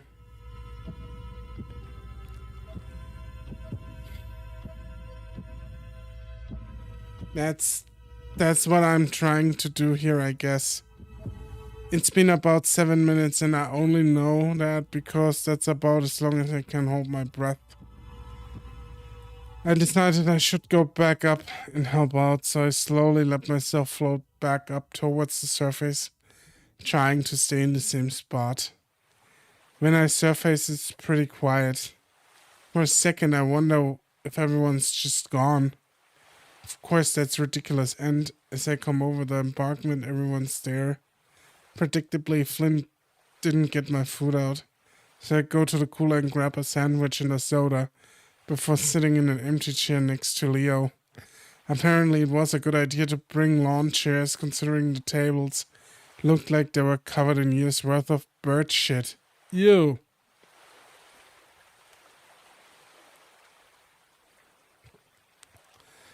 How was the swim? Must be feeling nice for Chase being an otter stay underwater for a while without feeling that uncomfortable of losing breath. I envy to think the vibe I could have feeling. His tone is bitter and salty. He's not his usually grumpy. His good-natured mood. He's genuinely unhappy. What the hell was his deal? Amazing. I'm gonna have to come back here again sometime during the week. You lizard people don't understand you hardly ever need water. It always scares the hell out of me when you're down there that long. I'm built for it. I remember when you'd give us a ride. That was fun. Oh, TJ, look at TJ being all free-spirited and fun.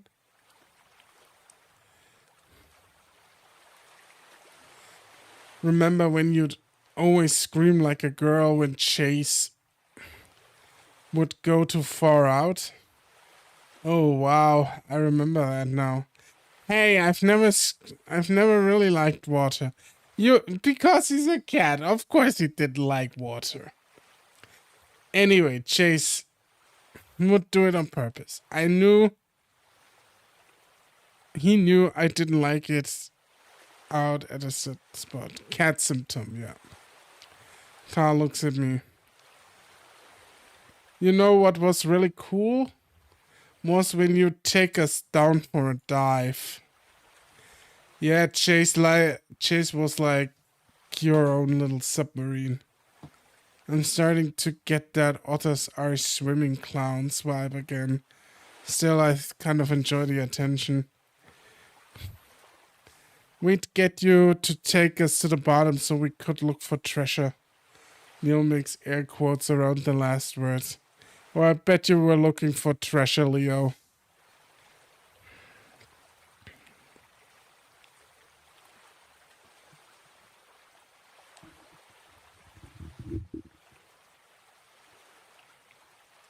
And you know, we probably would have found way more stuff if you guys hadn't been dragging me down. I remember when... Are we really fucking talking about this? Everyone turns to look at Flynn. His voice low and dangerous. There's a chill in the air because we all know what he means. I was actually feeling pretty good about it at this point. Like we crossed a bridge, being able to talk about it for once. Apparently we hadn't. Flynn. No, I'm serious. Do you think it's okay to fucking talk about this when the lake is just a quarter mile that way? You know what, Flynn? I think we should. Isn't that part of the reason why we're here? No. If that were the case, we'd be over there. But we are here. Why is that? Everyone's quiet for a moment. I see TJ shrink into his chair, staring hard at his lap.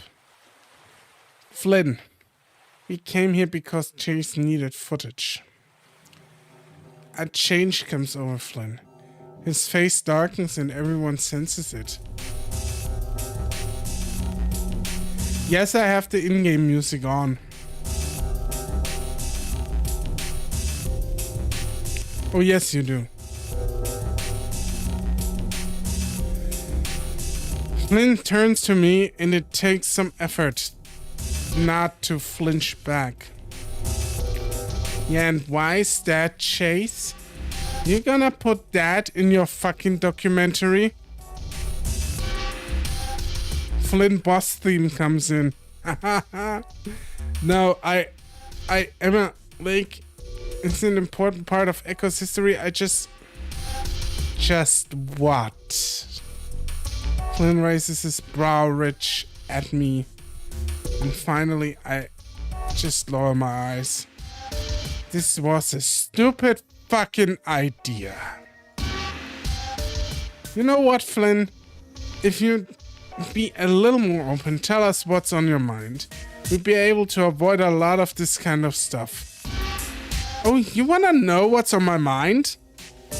Flynn swivels and marches up to Carl. Alright, let's start with you. You fat, lazy, no motivation, no future. What the hell are you planning on doing with your life? Sit here, waste away in Echo, mooching off your parents until you're dead? Carl stares back at Flynn impassively, though he hunches him in on himself a bit further. Flynn, don't do this right now. And you, thinking you're better than everyone else, I can tell. You think everyone in Echo is trash. Just because me and the others haven't left, you think we are lower than you. Just because we don't have an education, we are a bunch of retards. Yeah? Well, you left your whole fucking family behind without even saying goodbye.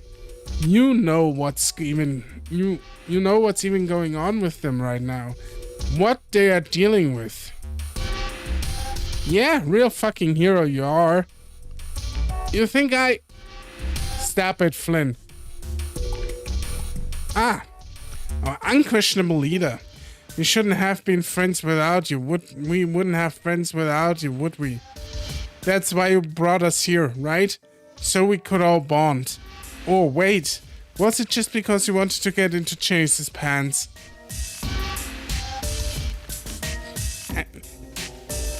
Not gonna lie. I kinda dig Flynn right now because he's just laying it bare to everyone. He's just like the guy who tells you straight up what's wrong with you and doesn't even mince words. You've been a mess even since he left, so let me be the one to tell you. It's over. It's fucking unhealthy. You're obsessed with him. Slowly his head turns to me and I brace myself. And I can't imagine why. You, Chase, have the personality of a fucking rock. I wish you could see yourself. You just sit here like a creep watching everyone weighing everything that we say. And don't think I have caught the way you stare at all of us. Like we are objects to be collected. What are you? Just planning to cycle through all of us for sex? Sure seems like it. Flynn stops then exhales. It seems like it's over. I really hope it is. That proves futile though as Flynn turns slowly to TJ. And silently prayed that the Lynx would make a run for it. Well, Flynn had all his attention focused on us, but TJ looks apathetic. Like a statue, like there is no soul in him. Flynn pauses though, as if he's at a loss for what to say. Finally, what happened, TJ? Flynn. Leo stands up and from his posture I can tell the wolf is ready to fight. Memories are starting to flow back. TJ Flynn, thinking he'd done something to... I stand up as well. Flynn may sound like a hard ass, but physically Leo had him beat easily. Flynn can obviously tell that he might have a fight on his hands, though, and it's clear he doesn't want that. He drops the shoulders, seeming to shrink, as if an invisible string that had been holding him up were cut. He turns to us, then gestures at TJ. I just want the truth. Can we just put a stop to this today, right now? I don't think you know how much of a nightmare this has been for me.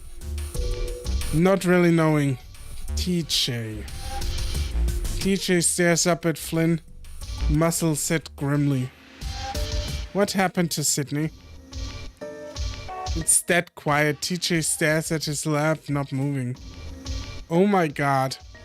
Did TJ kill Sydney on accident and, you know, became a Christian because of that? So he could repent for his sins? I don't know. I'm just speculating here. Flynn holds up a hand towards me, still staring at TJ. Slowly, TJ looks up at his face, still stoic, still made of stone. I already told you what happened. Bullshit! Flynn steps forward, but Leo's there to grab the back of Flynn's shirt and swing him around. I dodged out of the way as Flynn is flung back to land on his ass, kicking up a big cloud of dust. How are you feeling so far? Pretty great. Shit. Flynn, I swear to God, if you start a fight here, I'll drop your stupid ass. Everyone except TJ is standing now, staring at Flynn. Flynn sits there, glaring at Leo, obviously weighing his chances. He seems to come up short, though, as he spits to the side and stands up, brushing his pants as he turns away. You're all okay with not knowing? Fuck all of you. He turns back around, hands in his pocket, a bitter look on his face. This whole thing was stupid, Leo. We are not even friends anymore. Holy shit! Flynn is like, I'm gonna fuck you up. Feeling great in this situation is rare. I mean, I'm merely the observer, you know? I'm highly entertained. Actually, whether Flynn is correct about things he says about various characters, here is an interesting question. What has Flynn to hide that he's lashing out like this? That is a good question I would ask. But I'll hear you out too, Orion. God damn it, Flynn. Fuck off. Flynn keeps walking, and it's pretty clear that he isn't coming back. Flynn is being real. His nice touch as character, sitting around and watching things play out. I raise my paw and rub it over my eyes. What was he doing? He's a passionate guy that will sometimes just explode with all his insecurities before running away and hiding for a few days. He skewered us all like that before. That was classic Flynn. But he was especially mean and dark. And the part with TJ, I vaguely remember Flynn having some sort of suspicion. But that had been a long time ago. Had he been sitting on this the whole time? I look to the left and see TJ's gone. Carl's sitting down.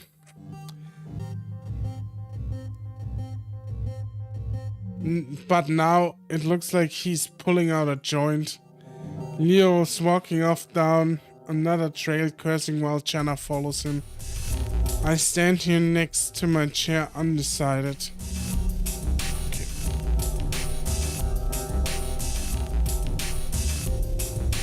This is where the big decision is. That I know. Good. I see.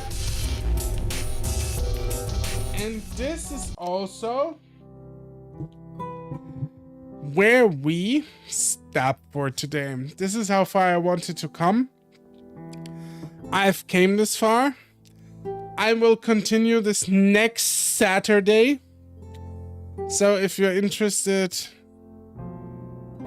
yes, ask Angel Dog.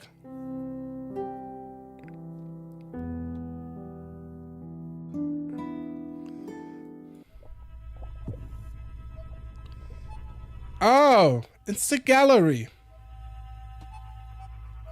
Nice.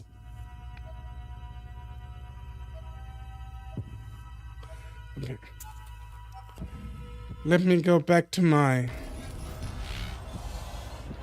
Just scroll down on the gallery. Okay, give me a second. Go back to it.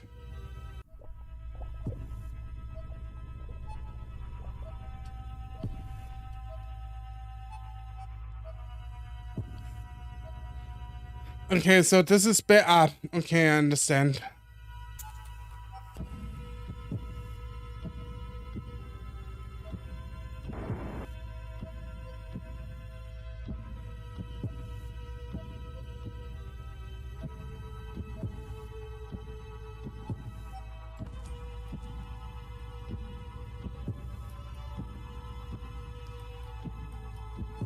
Date, runaway lights, phone, party, metaphor, trip. Okay. Ah.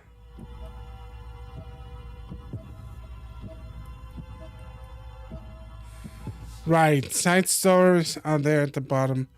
And this is the music?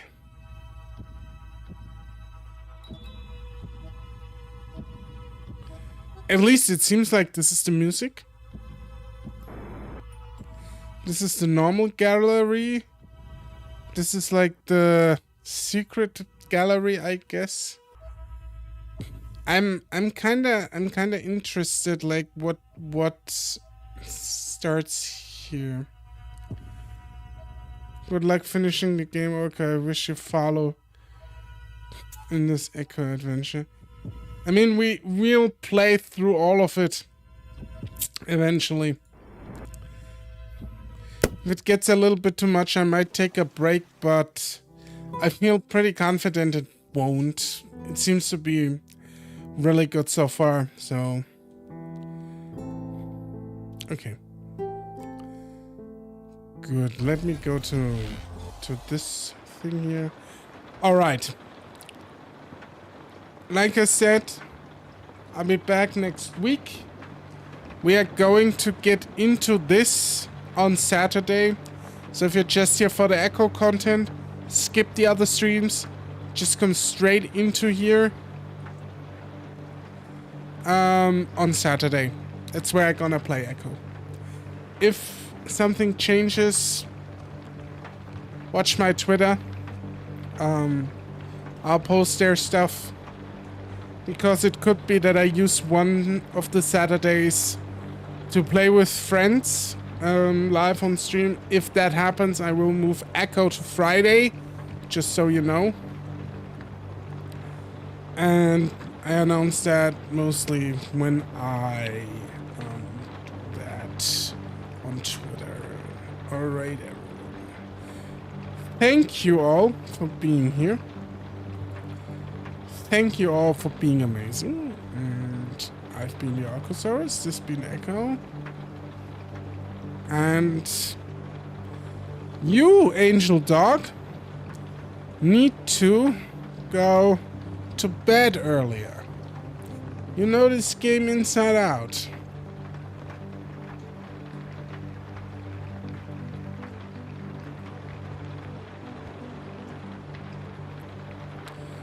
Thank you for the warning, Angel Dog. Okay. Everyone, take very good care of yourselves over the week. And I'll be back Thursday next week. And Saturday with Echo. Good night, everyone. Or good afternoon. Or happy time zones. Take care. And bye-bye.